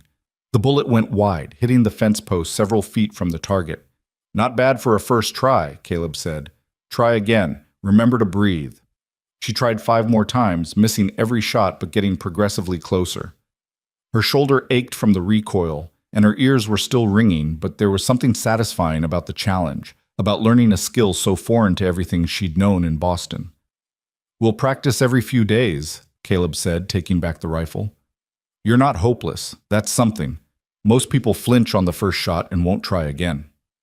It was perhaps the closest thing to a compliment he'd given her, and Lillian found herself ridiculously pleased by it. That evening, as she sat on the porch with Maggie curled against her side, Lillian felt something she hadn't felt since before her father died, a sense of purpose, of belonging somewhere, of being needed. It wasn't the life she'd planned, wasn't the security or partnership she'd imagined, but it was real and solid and hers. Miss Lillian, Maggie's sleepy voice interrupted her thoughts. Are you happy here? Lillian considered the question carefully. I think I might be, she said honestly. It's different from anything I've known, but different isn't always bad. Are you happy I'm here? So happy, Maggie murmured. Papa's different when you're around. Less quiet in the sad way, more quiet in the peaceful way. I like peaceful better. Before Lillian could respond, Caleb emerged from the house, and Maggie perked up. Papa, tell Miss Lillian about the time you and Mama saw the bear. That's not much of a story, Caleb protested, but Maggie was insistent. Please. She likes stories, and you never tell them anymore. So Caleb settled into his rocker and told a story about encountering a black bear while he and Margaret were checking fence line years ago. It wasn't elaborate or particularly dramatic, but the way he told it, with reluctant humor and obvious affection for his late wife, made it compelling. Maggie had clearly heard it before, but laughed at all the same parts, delighted to have her father engaged. When the story ended, Caleb looked almost surprised at himself, as if he'd forgotten he could still tell stories, could still remember without drowning in the remembering. The week passed, and then another. Lillian's trial month was slipping by faster than she'd expected. The ranch books were organized now, everything filed and categorized and reconciled. She'd discovered Caleb was in better financial shape than he'd thought. Not wealthy by any means, but stable, with enough saved to weather setbacks. She'd also uncovered some outstanding debts that hadn't been paid, including one to a man named Victor Drummond, who owned several properties in town. The amount was significant, nearly $200, and according to the notes Margaret had kept, it had been borrowed to purchase cattle during a hard winter 3 years ago. Drummond, Caleb said when she asked about it, his expression darkening. I've been making payments when I can, but he keeps adding interest. Says it's standard practice, but the rate seems criminal. Does he have documentation of the interest terms? Lillian asked. Just his word against mine. Margaret handled the original loan, and she's not here to confirm what was agreed. The bitterness in his voice was sharp enough to cut. Lillian made a note to look into it further. Something about the situation felt wrong, but she'd need more information before she could say why. Meanwhile, Maggie was flourishing under regular lessons. She'd finished the Aesop's Fables and moved on to a simple geography primer, fascinated by maps and the idea that there were places vastly different from her own small world. She asked endless questions. What was an ocean like? Did people really live in cities with buildings as tall as trees? Were there truly countries where everyone spoke different languages? Lillian answered what she could and admitted ignorance when she couldn't, which Maggie seemed to appreciate. Mama used to pretend she knew everything, the child confided, but I think it's braver to say when you don't know something. The shooting lessons continued as well. Lillian still couldn't hit a bottle reliably, but she could hit the fence post most times, and Caleb seemed satisfied with her progress. You'll never be a marksman, he said bluntly after one session, but you're competent enough to scare off a coyote or signal for help if you need to. That's what matters. On the 15th day, Lillian woke to the sound of horses approaching the house. She dressed quickly and hurried downstairs to find Caleb already outside, his body language tense. Through the window, she could see 3 riders, well-dressed men on expensive horses, clearly not ranch hands or passing travelers. The man in the lead was perhaps 50, with silver-threaded hair and an air of authority that suggested he was used to getting his way. He dismounted with the ease of someone who'd spent considerable time on horseback, and his smile was all teeth and no warmth. "Caleb Hale," he said, his voice carrying clearly through the morning air. "It's been a while. I'd begun to think you were avoiding me." "Drummond." Caleb's voice was flat, unwelcoming. "What brings you out here?" "Business, naturally. I believe we have a matter of some outstanding debt to discuss." Lillian's stomach tightened. The man from the ledgers, the one who'd loaned Caleb money and kept adding interest. She moved closer to the window, watching carefully. "I've been making payments," Caleb said. "Regular payments, same as always." "Indeed you have, and I appreciate your diligence. However, circumstances have changed. I'm consolidating my investments, and I'm afraid I need to call in my loans, all of them, immediately." The silence that followed was terrible. Lillian could see Caleb's hands clench into fists at his sides, could read the shock and anger in every line of his body.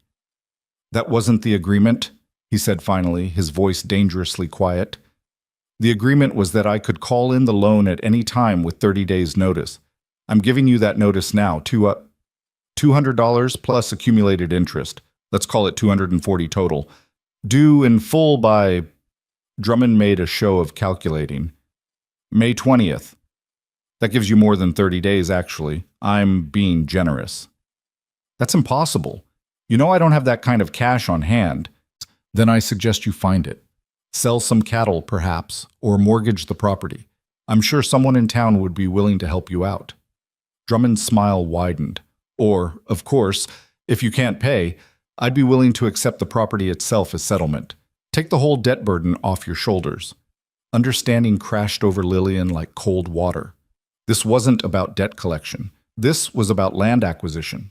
Drummond wanted the ranch, and he was using the loan as leverage to force Caleb into a corner. You'll get your money, Caleb said, his voice like iron. All of it, on time. Now get off my property. Drummond's smile never wavered. 30 days, Hale. Don't make this harder than it needs to be. He remounted his horse, his companions doing the same. Oh, and I heard about your brother. Tragic, truly. Seems like your family has had more than its share of misfortune lately. Would be a shame if more bad luck came your way. The threat was clear, and Lillian saw Caleb's hands shake with suppressed rage. But he said nothing, just stood rigid until the three riders had disappeared down the road. Only then did he move, turning to slam his fist into the porch railing hard enough to split the wood. The violence of it made Lillian flinch, but she understood. He needed an outlet for the fury and fear that had nowhere else to go. She stepped outside quietly. Caleb? He spun around, and for a moment she saw raw anguish in his face before he locked it away. You heard? Most of it. Is what he said true?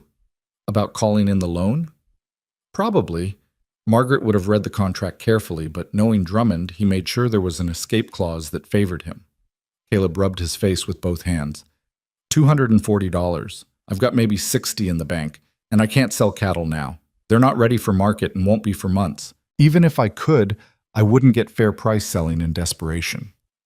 There has to be another way, Lillian said. Let me look at the books again, see if there's something we're missing. Maybe there's nothing to miss. The words came out harsher than he probably intended. Don't you think I've been over it 1,000 times? This ranch barely makes enough to keep us fed and sheltered. There's no hidden treasure, no miracle solution. Drummond knows that. He's been waiting for the right moment to corner me, and now he's got it. Maggie appeared in the doorway, her eyes wide with fear. Papa, why are you yelling? Caleb's expression crumbled. He crossed to his daughter, knelt down, and pulled her into a fierce hug. I'm sorry, sweetheart. Just some grown-up problems? Nothing for you to worry about. But Maggie wasn't fooled. Are we going to lose the ranch? Like Jenny's family lost theirs last year? No, Caleb said firmly, though Lillian heard the desperation beneath the certainty. No, we're not going to lose anything. I promise. It was a promise he couldn't necessarily keep, and they all knew it. But sometimes promises were all you had to hold on to, even when the ground beneath you was crumbling. Lillian spent the rest of the day poring over the books, looking for any solution, any angle Drummond might have left exposed. But Caleb was right. There was nothing. The ranch was solvent, but cash poor, and raising $240 in 30 days seemed impossible. That evening, as she prepared supper, an idea began to form. It was risky, possibly foolish, but it might be their only option. She waited until after Maggie was in bed to broach it. What if I went to town? She said. Talked to Drummond myself? Tried to negotiate an extension or a payment plan? Caleb looked at her like she'd suggested flying to the moon. Why would he listen to you? Because I'm not you. I'm a woman, an outsider, someone he doesn't see as a threat.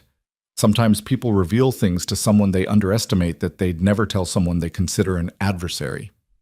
It's too dangerous, Caleb said immediately. Drummond's not someone to trifle with. And what's the alternative? Sit here and hope for a miracle?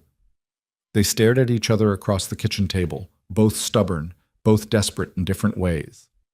Finally, Caleb looked away.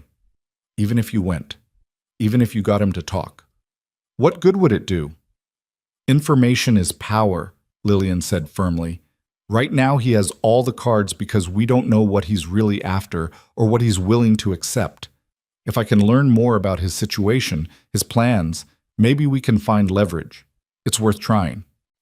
Caleb was silent for a long time. Then he said, If you're determined to do this, I'm coming with you. That defeats the purpose. He'll be on guard if you're there. I don't care. You're not going alone. There was finality in his voice that Lillian recognized. She could push, but she'd lose. Fine, we'll both go. Tomorrow. They rode into town in the morning, leaving Maggie with Mrs. Henderson at the boarding house. The woman had been delighted to hear Lillian was staying on at the ranch, and she agreed to watch the child without question. Drummond's office was on the main street, above the general store. The sign read, Drummond Land and Cattle Company, which Lillian found grimly appropriate. Inside, a clerk directed them to wait. They sat in uncomfortable chairs, and Lillian used the time to study the office. Maps on the walls showed property lines, with certain parcels marked in red. She noticed that Caleb's ranch was among them, along with several other small holdings in the area. He's buying up land, she whispered to Caleb. Look at the maps. Before Caleb could respond, Drummond emerged from the inner office, his expression shifting from welcoming to guarded when he saw who his visitors were. Mr. Hale. And you must be Lillian Moore, she said, rising to offer her hand. I'm assisting Mr. Hale with his business affairs. Drummond's handshake was perfunctory. I see. Well, if you're here to discuss the loan situation, I'm afraid there's nothing to discuss. The terms are clear. I'm here to better understand those terms, Lillian said calmly, and to see if there might be room for negotiation. There isn't. Mr. Drummond, surely as a businessman, you understand that rigid positions benefit no one. Mr. Hale has been a reliable debtor for 3 years. Calling in the loan now during a season when cash flow is necessarily limited seems counterproductive. Wouldn't a reasonable payment plan serve your interests better than forcing a sale that might not recover the full amount? Something flickered in Drummond's eyes. Surprise, perhaps, that this Eastern woman was speaking his language. Miss Moore, I appreciate your initiative, but my decision stands. If Mr. Hale cannot pay, he should sell to someone who can make better use of the land. That's simply good business. And if he could pay, but in installments, say $80 immediately with the remainder over the next 6 months? Where would he get $80 immediately? Drummond's skepticism was obvious.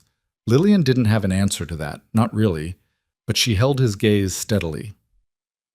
That's his concern, not yours. The question is whether you'd accept such an arrangement. Drummond studied her for a long moment, then smiled. That same cold smile from the ranch. No, Miss Moore, I would not. The loan is due in full on May 20th. Now, if you'll excuse me, I have other appointments. They were dismissed, and there was nothing to do but leave. Outside, Caleb exhaled sharply. That was a waste of time. Not entirely, Lillian said slowly. Did you see the maps? He's targeting specific properties, all in the same area. This isn't just about your debt. He's planning something larger. If we can figure out what, maybe we can find a way to stop him. And how do we do that with no money and no time? Lillian didn't have an answer, but as they rode back to the ranch, an idea began to form. Dangerous, probably stupid, but possibly their only chance. That night, after Maggie was asleep, she told Caleb her plan. Absolutely not, he said immediately. It's the only way.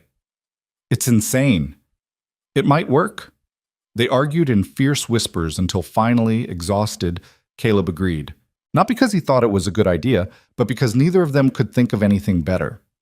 And so, 2 days later, Lillian found herself preparing for the most audacious gamble of her life, with everything, the ranch, Maggie's home, the fragile new life she was building, hanging in the balance.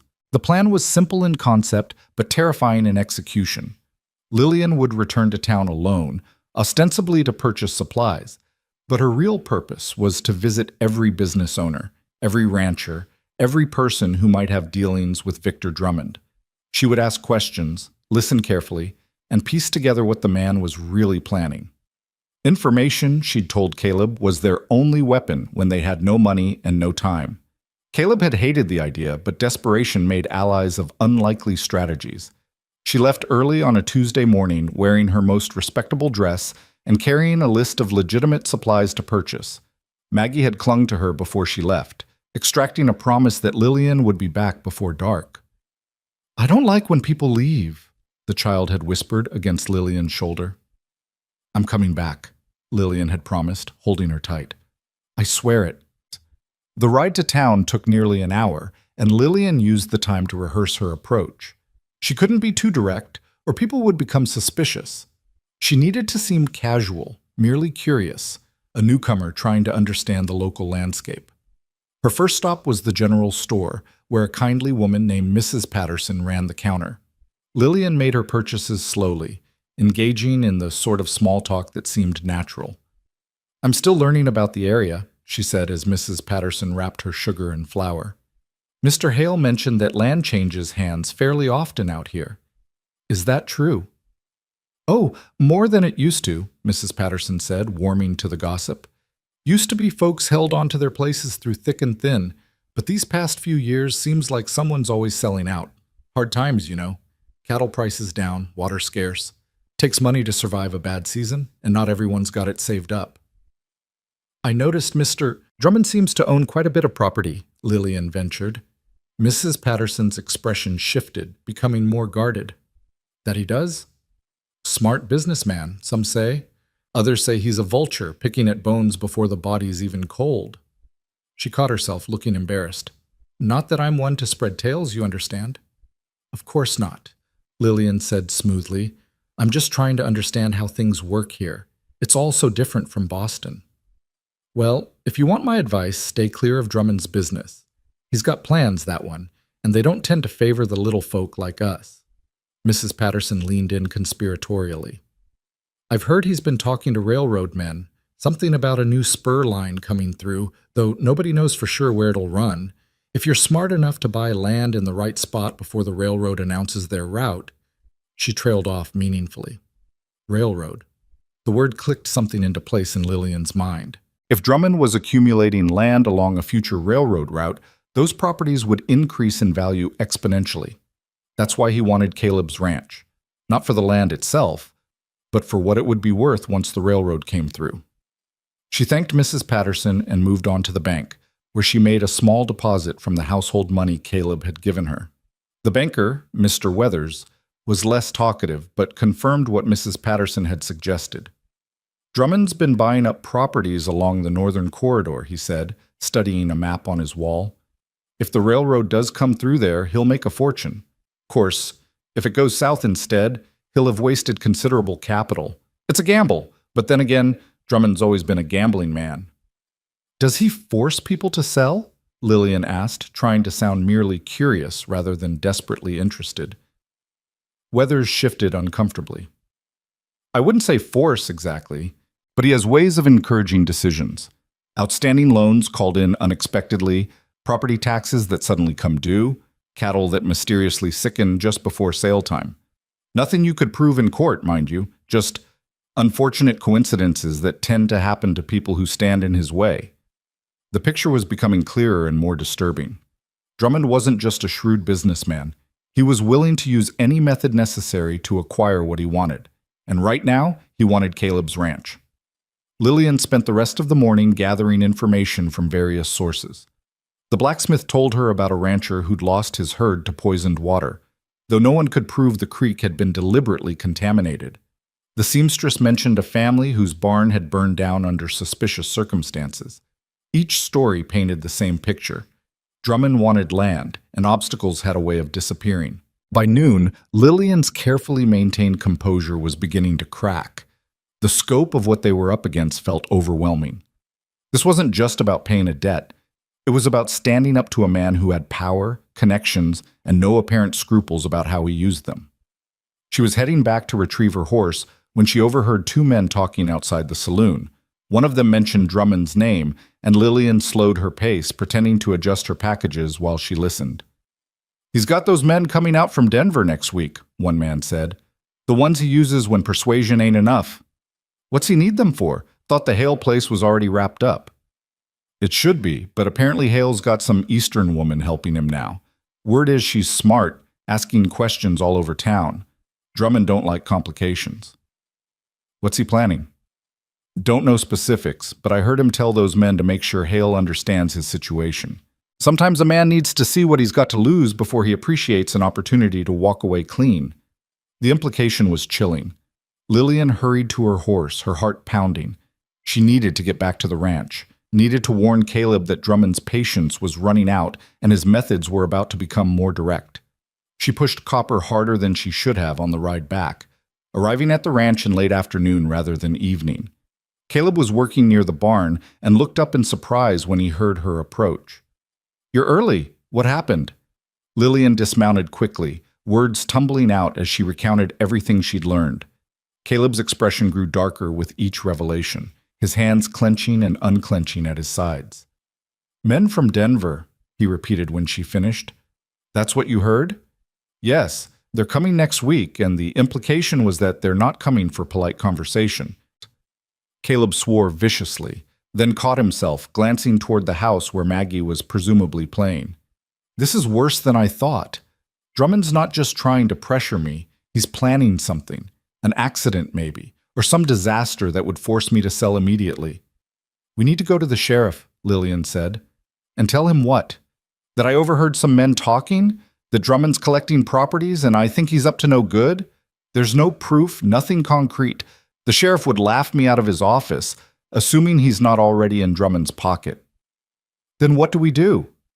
Before Caleb could answer, Maggie came running from the house, her face bright with excitement. "Papa, Miss Lillian, come quick. There's a man here to see you." Lillian and Caleb exchanged worried glances. "What man, sweetheart?" Caleb asked, already moving toward the house. "He says his name is Mr. Chen. He came in a wagon with lots of supplies. He seems nice. He gave me a peppermint stick." They rounded the corner of the house to find a wagon, indeed parked in the yard, loaded with crates and barrels. Beside it stood an elderly Chinese man in practical work clothes, his weathered face creasing into a smile when he saw them. "Mr. Hale," he said, his English accented but clear. "I am Chen Wei. I have traveled from Sacramento with supplies for Thomas Hale. Your brother, I believe?" Caleb stared at him in confusion. "Thomas is dead. He died months ago." Chen's smile faded to sadness. "I feared this might be so when my letters went unanswered. I am very sorry for your loss. Thomas was a good man, honest in his dealings. We had an arrangement. I was to bring specialized supplies for his ranch expansion, paid for in advance. Since he has passed, I will return the money to you, of course." "Money?" Caleb repeated blankly. Chen climbed into his wagon and produced a lockbox, from which he withdrew a thick envelope. $120. This was the deposit Thomas sent me in January for supplies he ordered. Equipment for irrigating land, specialized seed, some tools. When he did not respond to confirm delivery, I made inquiries and learned of his death. It has taken me time to arrange my business affairs and make the journey here to return his money." Lillian's mind was racing. $120. Added to the $60 Caleb had in the bank, that was $180, still short of what they needed, but significantly closer. "I don't understand," Caleb said slowly. "Thomas sent you this money?" "In January, yes. He wrote to me of his plans, how he wished to expand the ranch, to make it prosperous. He was very hopeful, very determined. I am sorry his dreams did not come to pass." Chen held out the envelope. "This belongs to you now." Caleb took it with shaking hands, staring at the money as if it might disappear. This is more than I hoped for. Thank you, Mr. Chen. Thank you for your honesty." Chen bowed slightly. "It is only right. Your brother trusted me, and I will honor that trust even in his death. There is one other thing." He returned to the wagon and retrieved a smaller package, wrapped in oiled cloth. "Thomas also sent me a letter asking that if anything should happen to him, I should deliver this to his family. He was a cautious man, perhaps sensing danger. I think he wanted you to have this." He handed the package to Caleb, who unwrapped it carefully to reveal Thomas's journal. Not the one Lillian had seen in his room, but a different one, smaller and older. A letter was tucked inside the front cover. "I will leave you to your privacy," Chen said tactfully. "I must return to town before dark. But if you ever need supplies, honest supplies at fair prices, you contact Chen Wei in Sacramento. I would be honored to serve Thomas's family." He climbed back into his wagon and drove away, leaving them standing in the yard with the money and the journal and 1,000 questions. Caleb opened the letter with careful fingers. Lillian watched his face as he read. seeing emotions flicker across his features. Surprise, grief, something that might have been pride. "What does it say?" she asked softly. Caleb cleared his throat and read aloud. "Caleb, if you're reading this, then I didn't make it back from the cavalry run. I'm sorry for that. I know how much you've already lost, and I hate adding to it, but I want you to know I don't regret going. The money from scouting, combined with what I'd saved and the payment I sent to Chen, would have been enough to expand the ranch properly. I wanted to give you and Maggie that gift, wanted to make sure you'd be secure even if I wasn't around to help anymore. I've written to a woman in Boston, Miss Lillian Moore. She's educated, practical, and looking for a fresh start. I think she'd be a good match for me, but more importantly, I think she'd be good for you and Maggie too. You need help, brother, even if you're too proud to admit it. You need someone who can share the burden, who can bring some life back into that house. If she comes after I'm gone, give her a chance. Don't be too stubborn to accept help when it's offered." There's also information in this journal about Drummond. I've been keeping notes on his land acquisitions, his methods, everything I could learn. He approached me once, wanted me to convince you to sell. When I refused, he made threats. I documented everything. If he causes trouble after I'm gone, use this. It might not hold up in court, but it could be leverage. Take care of Maggie. Tell her Uncle Thomas loved her more than words can say. And try to forgive yourself for whatever you're blaming yourself for. Margaret wouldn't want you living in grief forever, neither do I. Be happy, Caleb. That's what we both wanted for you. Your brother Thomas. The silence after Caleb finished reading was profound. Lillian felt tears on her cheeks and didn't bother to wipe them away. Thomas had known. He'd known he might not come back, and he'd tried to protect his family even in death. He'd sent her here, not just for himself, but for them. He planned all of it, Caleb said, his voice rough with emotion. The supplies, the money, bringing you here. He was trying to save us even while he was dying. He loved you very much, Lillian said quietly. Both of you. Caleb nodded, unable to speak. He opened the journal with trembling hands, and they read through it together as the sun sank lower. Thomas had been meticulous in his documentation. Dates, names, conversations, all recorded in neat handwriting.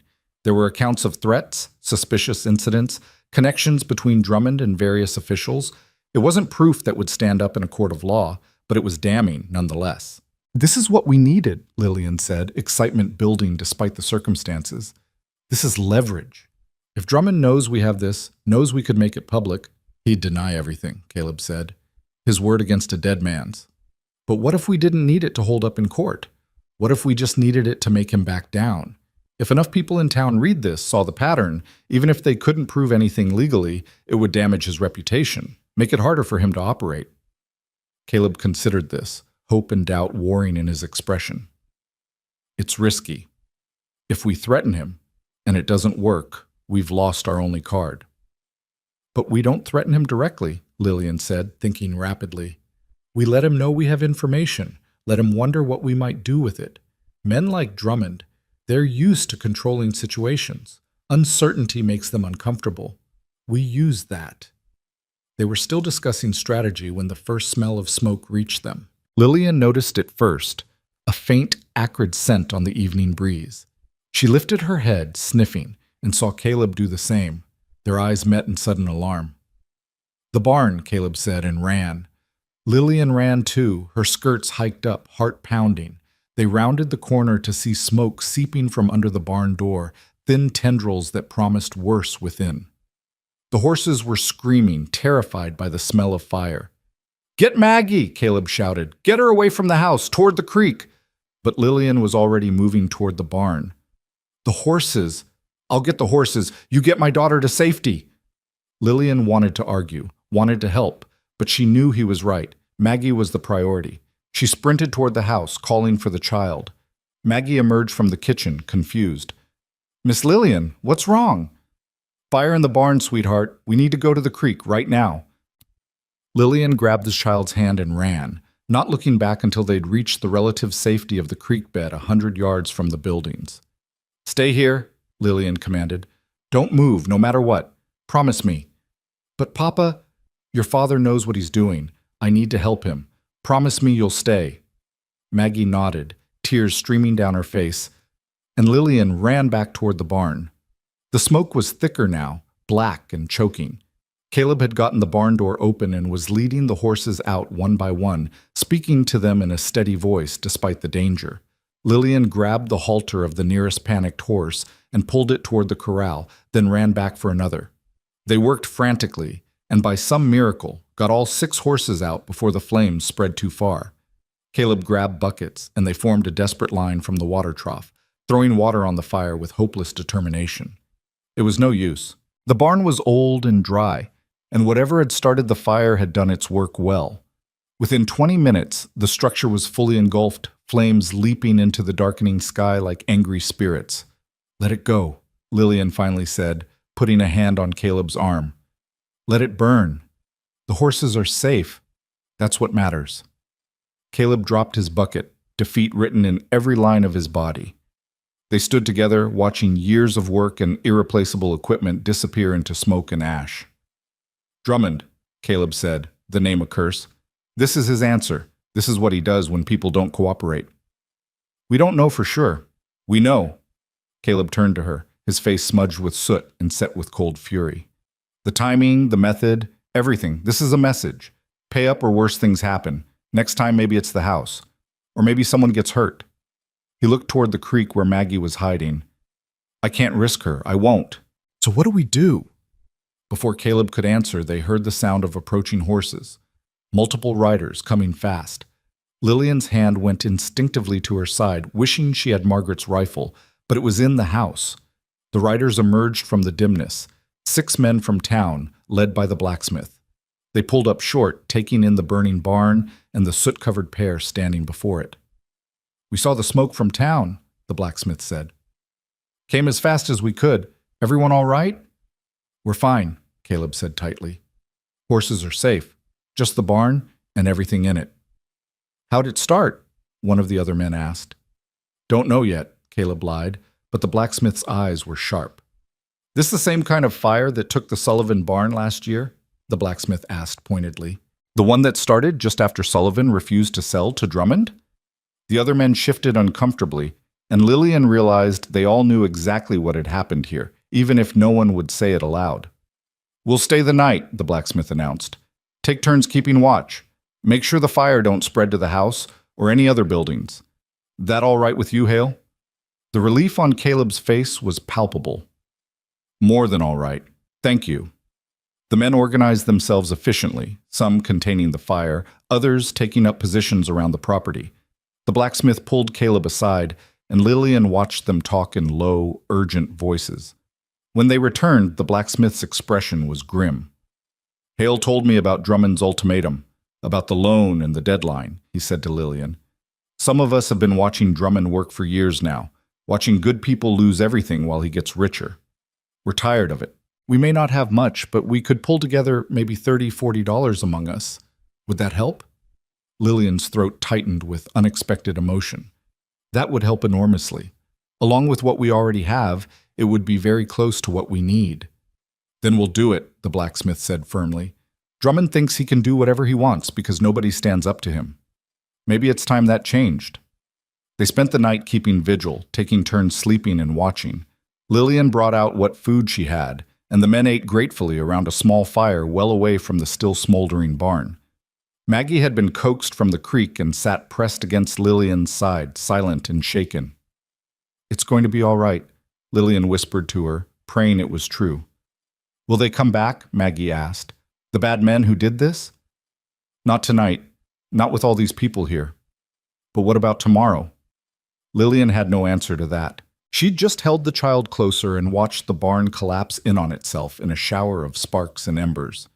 By morning, the barn was nothing but a smoking ruin. The men from town prepared to leave, but the blacksmith lingered. "You need to report this to the sheriff," he said. "Even if he won't do anything, there should be a record." "What good will that do?" Caleb asked bitterly. "Maybe none. But maybe if enough incidents get reported, eventually someone has to pay attention. And if you're going to confront Drummond, you want documentation that there's been trouble here. Makes your position stronger." It was sound advice, and later that morning, Caleb and Lillian rode into town together, leaving Maggie with Mrs. Henderson again. The sheriff's office was a small building near the saloon, and the man himself was a grizzled veteran with shrewd eyes that had seen too much. Sheriff Morrison listened to their report without comment, making notes in a ledger. When Caleb finished, Morrison leaned back in his chair. "You got proof it was arson?" "The horses were locked in," Caleb said. "I never lock them in at night. They have free run of the corral. Someone had to shut that door from the outside. And there's the timing, right after I refused Drummond's terms. Timing ain't proof. Neither is a closed door. Could be one of you closed it and forgot." "I didn't forget," Caleb said, his voice hard. Morrison sighed. "I believe you, Hale, but belief ain't evidence. Drummond's got lawyers who'll tie any accusation up in knots. Unless you got witnesses who saw someone set that fire, there's not much I can do." "So he just gets away with it?" Lillian demanded. "He destroys someone's property, threatens their livelihood, and there's no consequence?" "I didn't say that." Morrison opened a drawer and pulled out a thick folder. "I've been collecting reports on Drummond for 3 years now. Suspicious incidents, coincidental misfortunes, all the things that seem to happen to people who stand in his way. Individually, they don't prove anything, but taken together, they paint a picture. Problem is, I need something concrete to move on, something undeniable." "What if we had documentation?" Lillian asked. "Notes, dates, accounts of threats and intimidation?" Morrison's eyes sharpened. "What kind of documentation?" Lillian glanced at Caleb, who nodded. She explained about Thomas's journal, about the careful records he'd kept. Morrison listened with growing interest. "Bring it to me," he said when she finished. "Let me see what he had. If it's as detailed as you say, combined with what I've already got, it might be enough to at least bring Drummond in for questioning.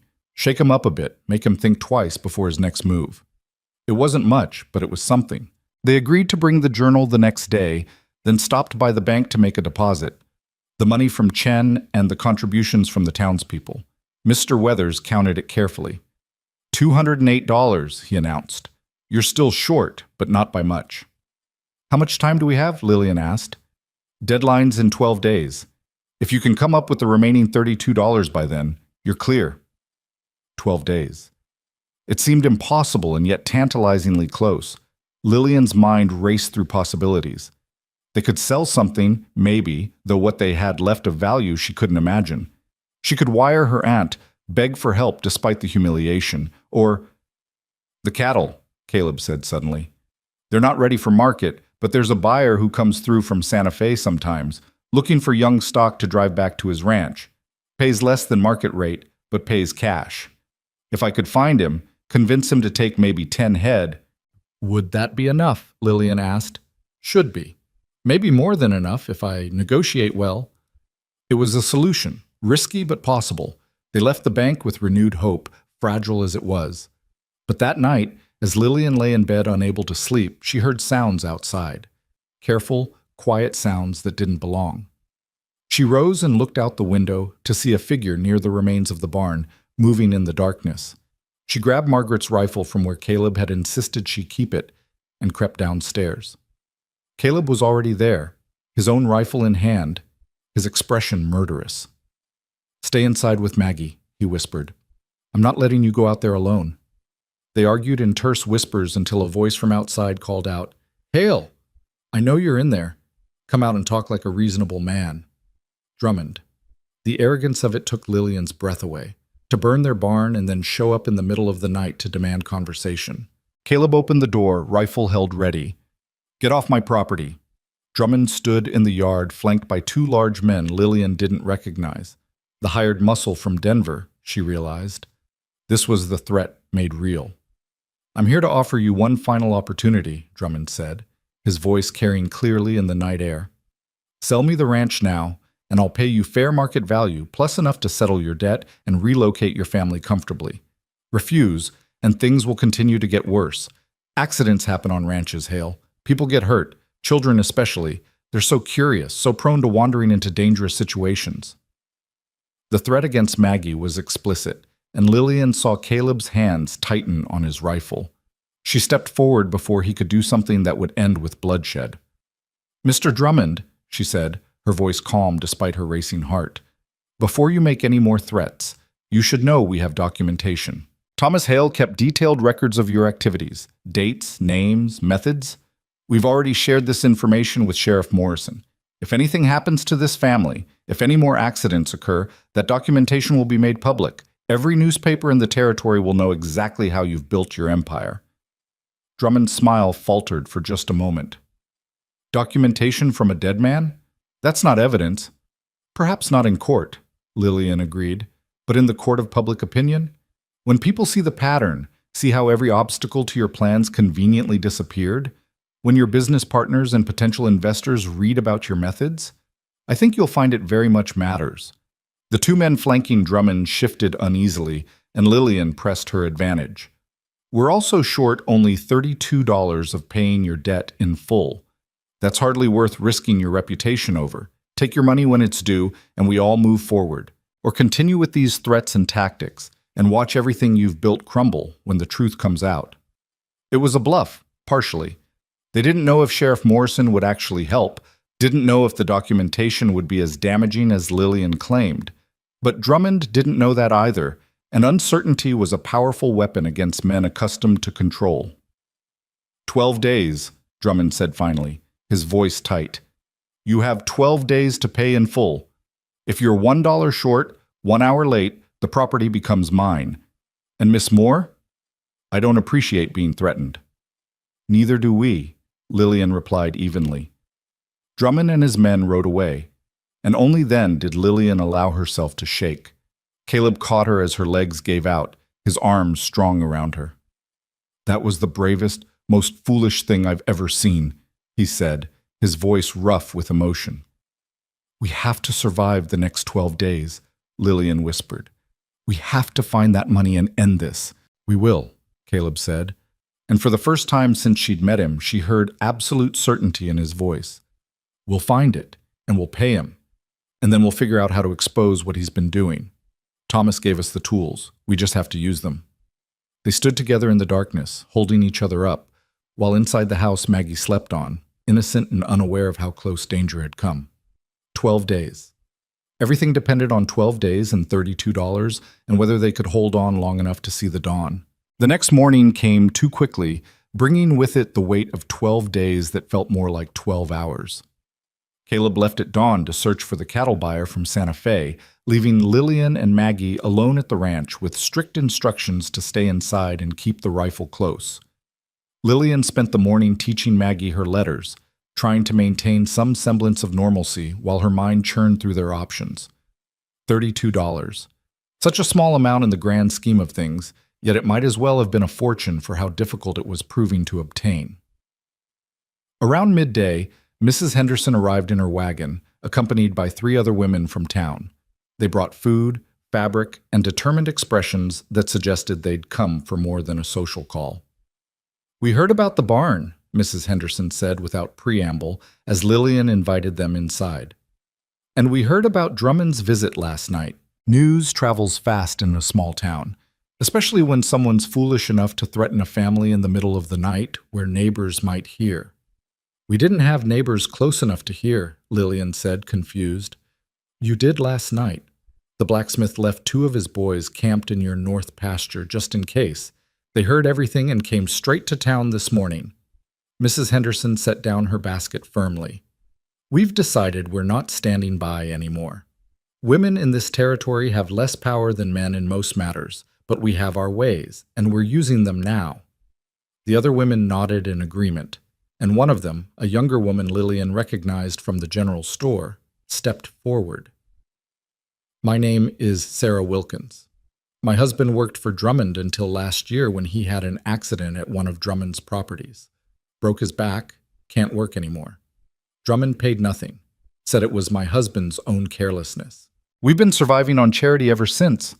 Her voice was steady, but her eyes blazed with suppressed fury. I've been waiting for someone to stand up to that man. Looks like you're doing it. We're trying, Lillian said quietly, but we're still short of what we need. We know. That's why we're here. Mrs. Henderson opened her basket and pulled out a small leather pouch. There's $18 in here. It's not the full amount you need, but it's what we could gather this morning. Every woman who's been wronged by Drummond or knows someone who has, we pooled what we could spare.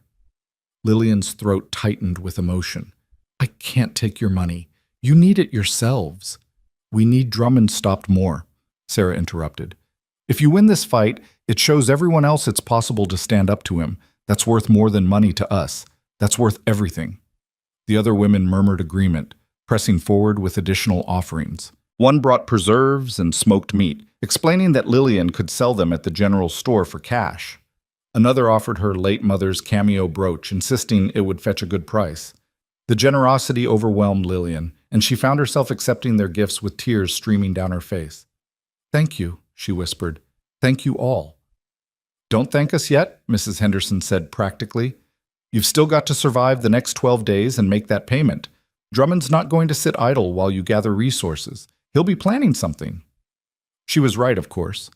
That night, after the women had left and Maggie was asleep, Lillian sat at the kitchen table counting and recounting their funds.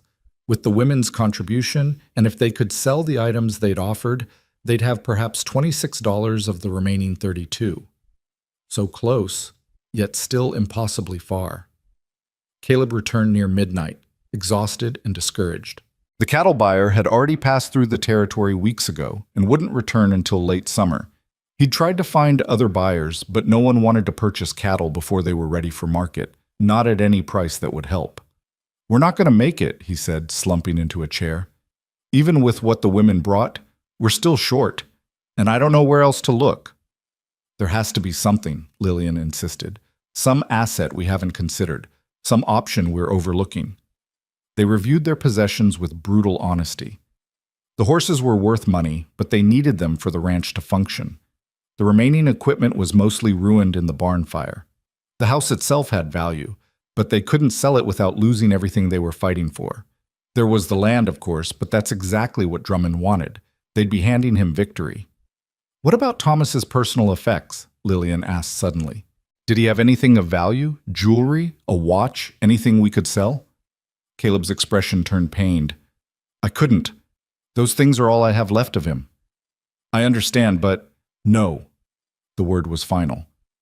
I won't profit from my brother's death any more than I already have. That's where I draw the line. Lillian didn't argue, recognizing the grief beneath his stubbornness. They sat in heavy silence until Caleb finally stood. I'm going to check the perimeter once more, make sure everything's secure. You should get some sleep. But sleep felt impossible. After Caleb went outside, Lillian found herself climbing the stairs to Thomas's room. Her room now, though it still felt like his. She sat on the bed and looked around at his belongings, searching for answers in the possessions of a dead man who'd tried so hard to save them. Her eyes fell on the bookshelf, and she remembered the leather journal. They'd given it to Sheriff Morrison as promised, but there had been 2 journals. The first one, the everyday record Thomas had kept, was still here. She pulled it from the shelf and began reading through it carefully, looking for anything they might have missed. Most of it was mundane, notes about cattle, weather observations, reminders to himself about repairs needed. But tucked into the back pages, she found a folded piece of paper she hadn't noticed before. It was a claim form, official-looking, dated from 2 years ago. Thomas had filed a mining claim on a section of Caleb's property, a rocky outcropping near the northern boundary that was too steep and barren for grazing. According to the notes, he'd found traces of silver ore and filed the claim as an investment in the ranch's future. But there was no indication he'd ever developed it or told Caleb about it. Lillian's hands trembled as she read the document. A mining claim wasn't wealth itself, but it was an asset. It could be sold, transferred, or used as collateral. In the right hands, it might be worth exactly what they needed. She ran downstairs and out to the barn, or what remained of it, where Caleb was checking on the horses in the temporary corral they'd constructed. Caleb, look at this! She thrust the paper at him, breathless with excitement. He read it by lamplight, his expression shifting from confusion to understanding to something that might have been hope. Silver? He said. Thomas found silver on our property? According to this, he filed a claim but never developed it. I don't know if there's actually enough silver to make mining profitable, but the claim itself has value. Someone might buy it, or we could use it as collateral for a loan to cover what we're short. Caleb stared at the paper as if it might vanish. This could work. If we can find someone interested in the claim before the deadline. The assayer in town, Lillian said.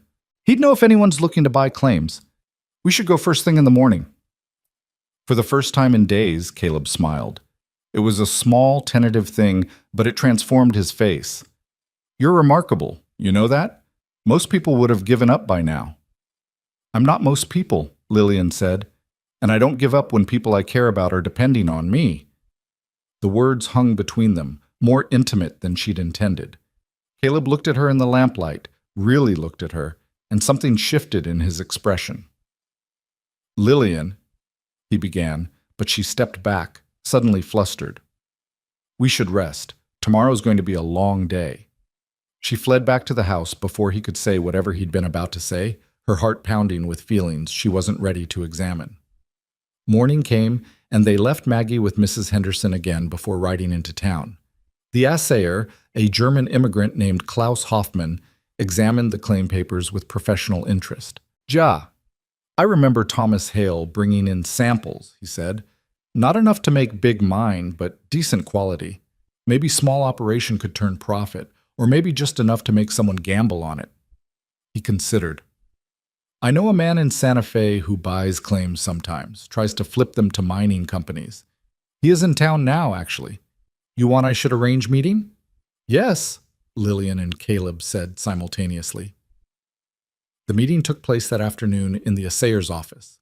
The buyer was a sharp-eyed businessman named Garrett, who examined the claim papers and Hoffman's notes on the silver samples with practiced efficiency. I'll give you $40 for it, he said finally.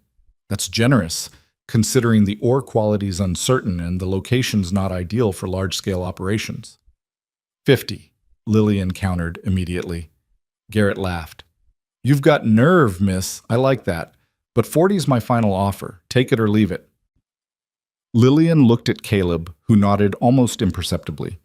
$40 plus what they already had would put them over what they needed. They'd won. We'll take it, she said. The transaction was completed with handshakes and signatures. Garrett paid in cash, and they walked out of the assayer's office with everything they needed to satisfy Drummond's demand. We did it, Caleb said, disbelief evident in his voice. We actually did it. Not yet, Lillian cautioned. We still have to make the payment and make sure Drummond accepts it. He's not going to be happy about losing this fight. They went directly to the bank, where Mr. Weathers counted out their payment with meticulous care. $243, he announced. That's the full amount owed plus $3 extra. When can we make the payment to Drummond? Caleb asked.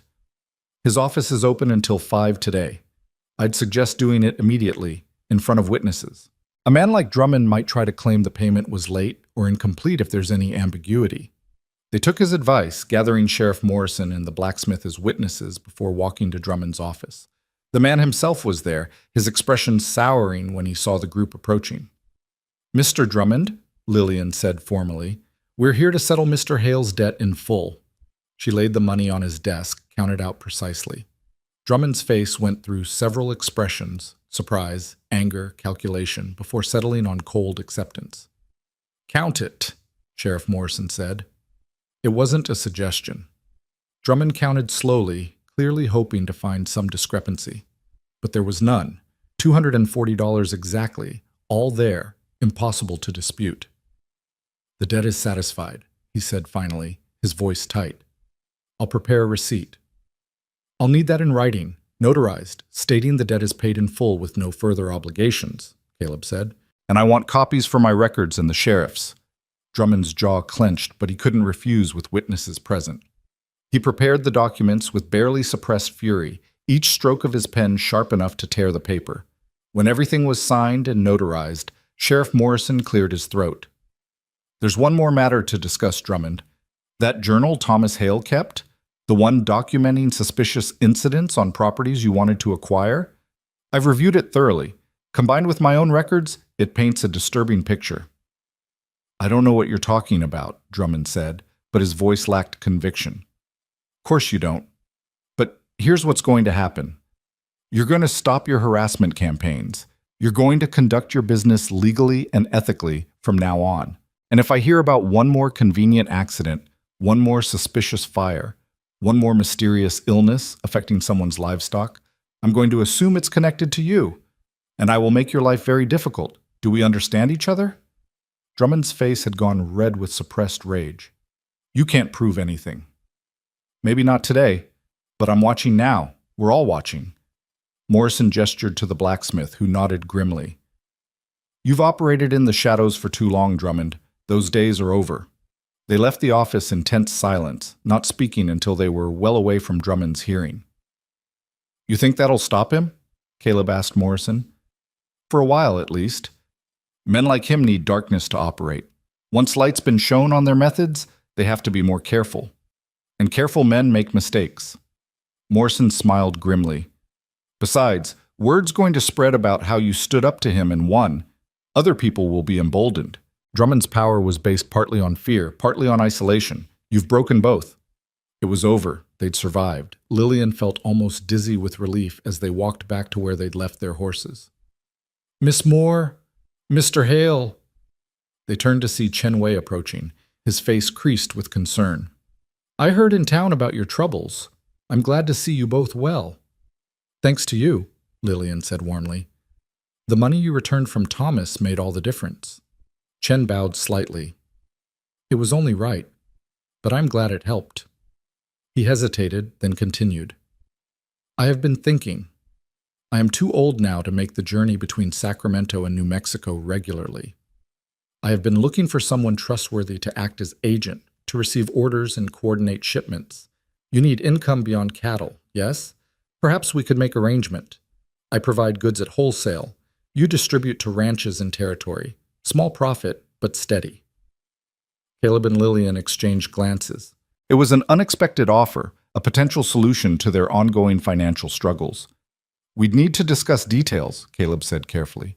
"But yes, we'd be interested." Good. We talk more tomorrow. Tonight, you celebrate victory." Chen smiled. Thomas would be proud of his family. As Chen walked away, Caleb turned to Lillian. "His family." He said Thomas would be proud of his family. He meant us, you and me and Maggie. "Yes," Lillian said softly. "I suppose he did." They collected Maggie from Mrs. Henderson, who hugged them both fiercely upon hearing their news. "I knew you could do it," she declared. "Both of you together, unstoppable." The ride back to the ranch was quiet, all three of them exhausted from the day's tensions. But as they crested the hill that overlooked their property, Maggie suddenly pointed. "Look! Papa! Miss Lillian! Look!" In their yard, dozens of people had gathered. The blacksmith and his sons, Sarah Wilkins and her husband in his wheeled chair, Mrs. Henderson's husband and their grown children, other ranchers and townspeople Lillian had met during her information gathering. They'd brought lumber, tools, supplies. "What's all this?" Caleb asked as they rode up. The blacksmith stepped forward. "We figured you'd need help rebuilding that barn. Can't run a ranch without one. So we're here to help raise it, if that's all right with you." Caleb looked stunned, and Lillian saw his eyes grow bright with unshed tears. "I can't ask you to—" "You didn't ask. We're offering. That's what neighbors do." The blacksmith grinned. "Besides, you stood up to Drummond and won. That deserves a barn raising if anything does." Over the next 3 days, the barn rose from the ashes of the old one. Men and women worked side by side, their children playing in the yard while Maggie directed their games like a tiny general. There was laughter and music, shared meals, and shared stories. Lillian found herself fully part of the community in a way she'd never experienced in Boston, where neighbors were strangers who happened to live nearby. She also found herself watching Caleb differently. The way he worked alongside the other men, his easy camaraderie and quiet competence, the way he looked at her when he thought she wasn't watching, with an expression that made her heart skip. The way he'd started seeking her opinion on ranch decisions, trusting her judgment as a partner rather than just hired help. On the third evening, when the barn was complete and the last of the helpers had departed, they stood together on the porch as sunset painted the sky. "Your month is nearly up," Caleb said quietly. "The month we agreed on for you to decide if you wanted to stay." Lillian's chest tightened. In all the chaos, she'd forgotten about the deadline. "Yes, I suppose it is. I was thinking, sick. Caleb paused, seeming to gather courage. I was thinking that maybe we should discuss a new arrangement. What kind of arrangement? He turned to face her fully, and the vulnerability in his expression stole her breath. When Thomas wrote to you, he offered you marriage, a partnership built on honesty and mutual respect. He's gone, and I know that's not what you came here for, but... He stopped, started again. I'm not good with words like Thomas was. I can't write pretty letters or make promises sound like poetry, but I can promise you honesty. I can promise you a home and a place where you belong. I can promise you'll never be alone or unwanted again. Caleb, Lillian began, but he held up a hand. Let me finish. I know I'm not an easy man. I'm grieving and stubborn, and I've got a child who needs more than I know how to give. But these past weeks with you here, you've brought life back into this house. Not just for Maggie, though she's happier than I've seen her in 2 years, but for me too. You make me want to try again, want to believe that maybe the future doesn't have to be just surviving. He pulled something from his pocket, a simple gold band worn smooth with age. This was my mother's ring, not fancy, but it's the only thing of value I have that means anything. Lillian Moore, will you marry me? Not because you need a home or I need help with the ranch, but because we've built something here that's worth keeping. Because you've become family, and I can't imagine this place without you anymore. Lillian's vision blurred with tears. This wasn't the proposal she'd traveled across the country expecting. It wasn't the careful arrangement she'd agreed to with Thomas. It was raw and real, and offered by a man who'd learned to hope again despite every reason not to. I came here chasing a ghost, she said, her voice shaking. I came here because I had nowhere else to go and nothing left to lose. I thought I was settling for a practical arrangement because that's all life had left to offer me. Caleb's face began to close down, preparing for rejection, but she reached out and took his hand. But somewhere along the way, this stopped being about survival and started being about home, about family, about finding the place where I'm supposed to be, even if it's nothing like where I thought I was going. She looked up at him through her tears. Yes, Caleb Hale. I'll marry you, not because I need to, but because I want to. Because you and Maggie have given me something I thought I'd lost forever, a reason to hope. He slipped the ring onto her finger with trembling hands, and then he was kissing her, fierce and desperate, and full of promises neither of them knew how to speak aloud. When they finally broke apart, both breathless, they heard a squeal from the doorway. Maggie stood there, bouncing on her toes with excitement. Does this mean Miss Lillian gets to stay forever? Does this mean she's going to be my mama? Lillian knelt down and opened her arms. Maggie flew into them, and Lillian held her tight. If you'll have me, sweetheart. I know I can't replace your mother, and I won't try, but I can love you and be here for you and be the best version of a mama I know how to be. You're not replacing Mama, Maggie said seriously. You're being Miss Lillian, which is different but just as good. Mama would like you, I think. She'd be glad Papa found someone who makes him smile again. Over Maggie's head, Lillian met Caleb's eyes and saw her own emotions reflected there. Grief and hope tangled together, the past and future somehow coexisting in this single perfect moment. They were married 2 weeks later in a simple ceremony at the ranch, with half the town in attendance. Mrs. Henderson cried through the entire service, and even the blacksmith had to wipe his eyes. Maggie stood between them, holding their hands, proud as could be in a new dress the town women had sewn for the occasion. Sheriff Morrison attended, and so did Chen Wei, who brought gifts of silk and tea from California. Even the cattle buyer Caleb had been searching for showed up, having heard the story and wanting to meet the couple who'd stood up to Drummond. Drummond himself wasn't invited, of course, but his absence was noted with satisfaction. Word had spread about his methods, and several of his business partners had quietly withdrawn their support. He was still wealthy and powerful, but his reputation was tarnished, and he'd become much more cautious in his dealings. The barn raising had become a wedding celebration, and as Lillian stood in her simple blue dress, the same one she'd arrived in, now cleaned and mended, she looked around at the faces of people who'd become family. This wasn't the life she'd planned, wasn't the future she'd imagined when she stepped off that train months ago. It was better. That night, after the guests had departed and Maggie was tucked into bed, Lillian and Caleb sat on their porch beneath a sky full of stars. The new barn stood solid and strong in the moonlight, a symbol of what they'd built together against impossible odds. "I should tell you something," Caleb said quietly.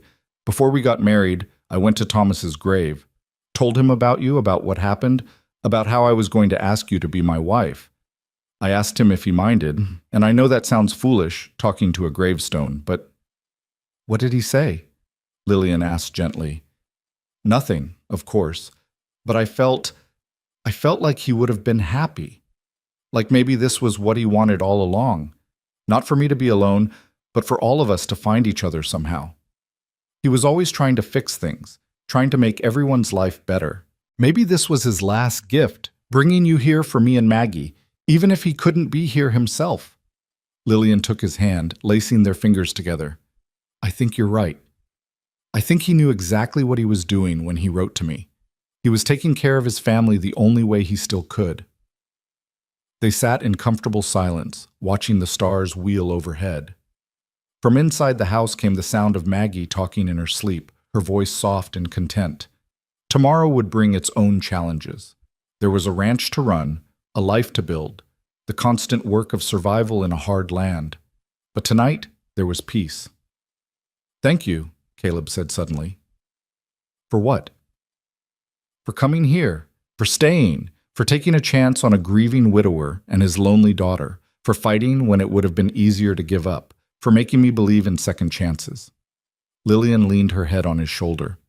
"I should thank you. I came here thinking I was settling for less than I deserved, but I found more than I ever hoped for. I found home." In the distance, a coyote howled at the moon, and the horses whickered softly in their new barn. The wind carried the scent of sage and possibility across the darkening land. And on the porch of a ranch that had nearly been lost, two people who'd found each other in the most unlikely of ways sat together, planning a future that neither had expected but both had earned. Lillian thought about the woman who'd stepped off that train months ago, confused and frightened and alone. She thought about the letters from a dead man that had brought her to this impossible place. She thought about Maggie's question on that first day. "Are you the angel?" She wasn't an angel. She'd never been an angel. She was just a woman who'd lost everything and found everything again in the last place she'd thought to look. She was a wife, an almost mother, a partner and friend. Someone who belonged exactly where she was. The train had left her behind on that dusty platform, but it had delivered her exactly where she needed to be. Sometimes the wrong destination turned out to be the right one all along. Sometimes the future you didn't plan for was better than any dream you'd dared to dream. "What are you thinking about?" Caleb asked, feeling her shift against him. "I'm thinking," Lillian said, smiling in the darkness, "that I'm exactly where I'm supposed to be. Finally. Completely. Home." And as the stars wheeled overhead and the desert night wrapped around them like a blessing, that was enough. More than enough. It was everything.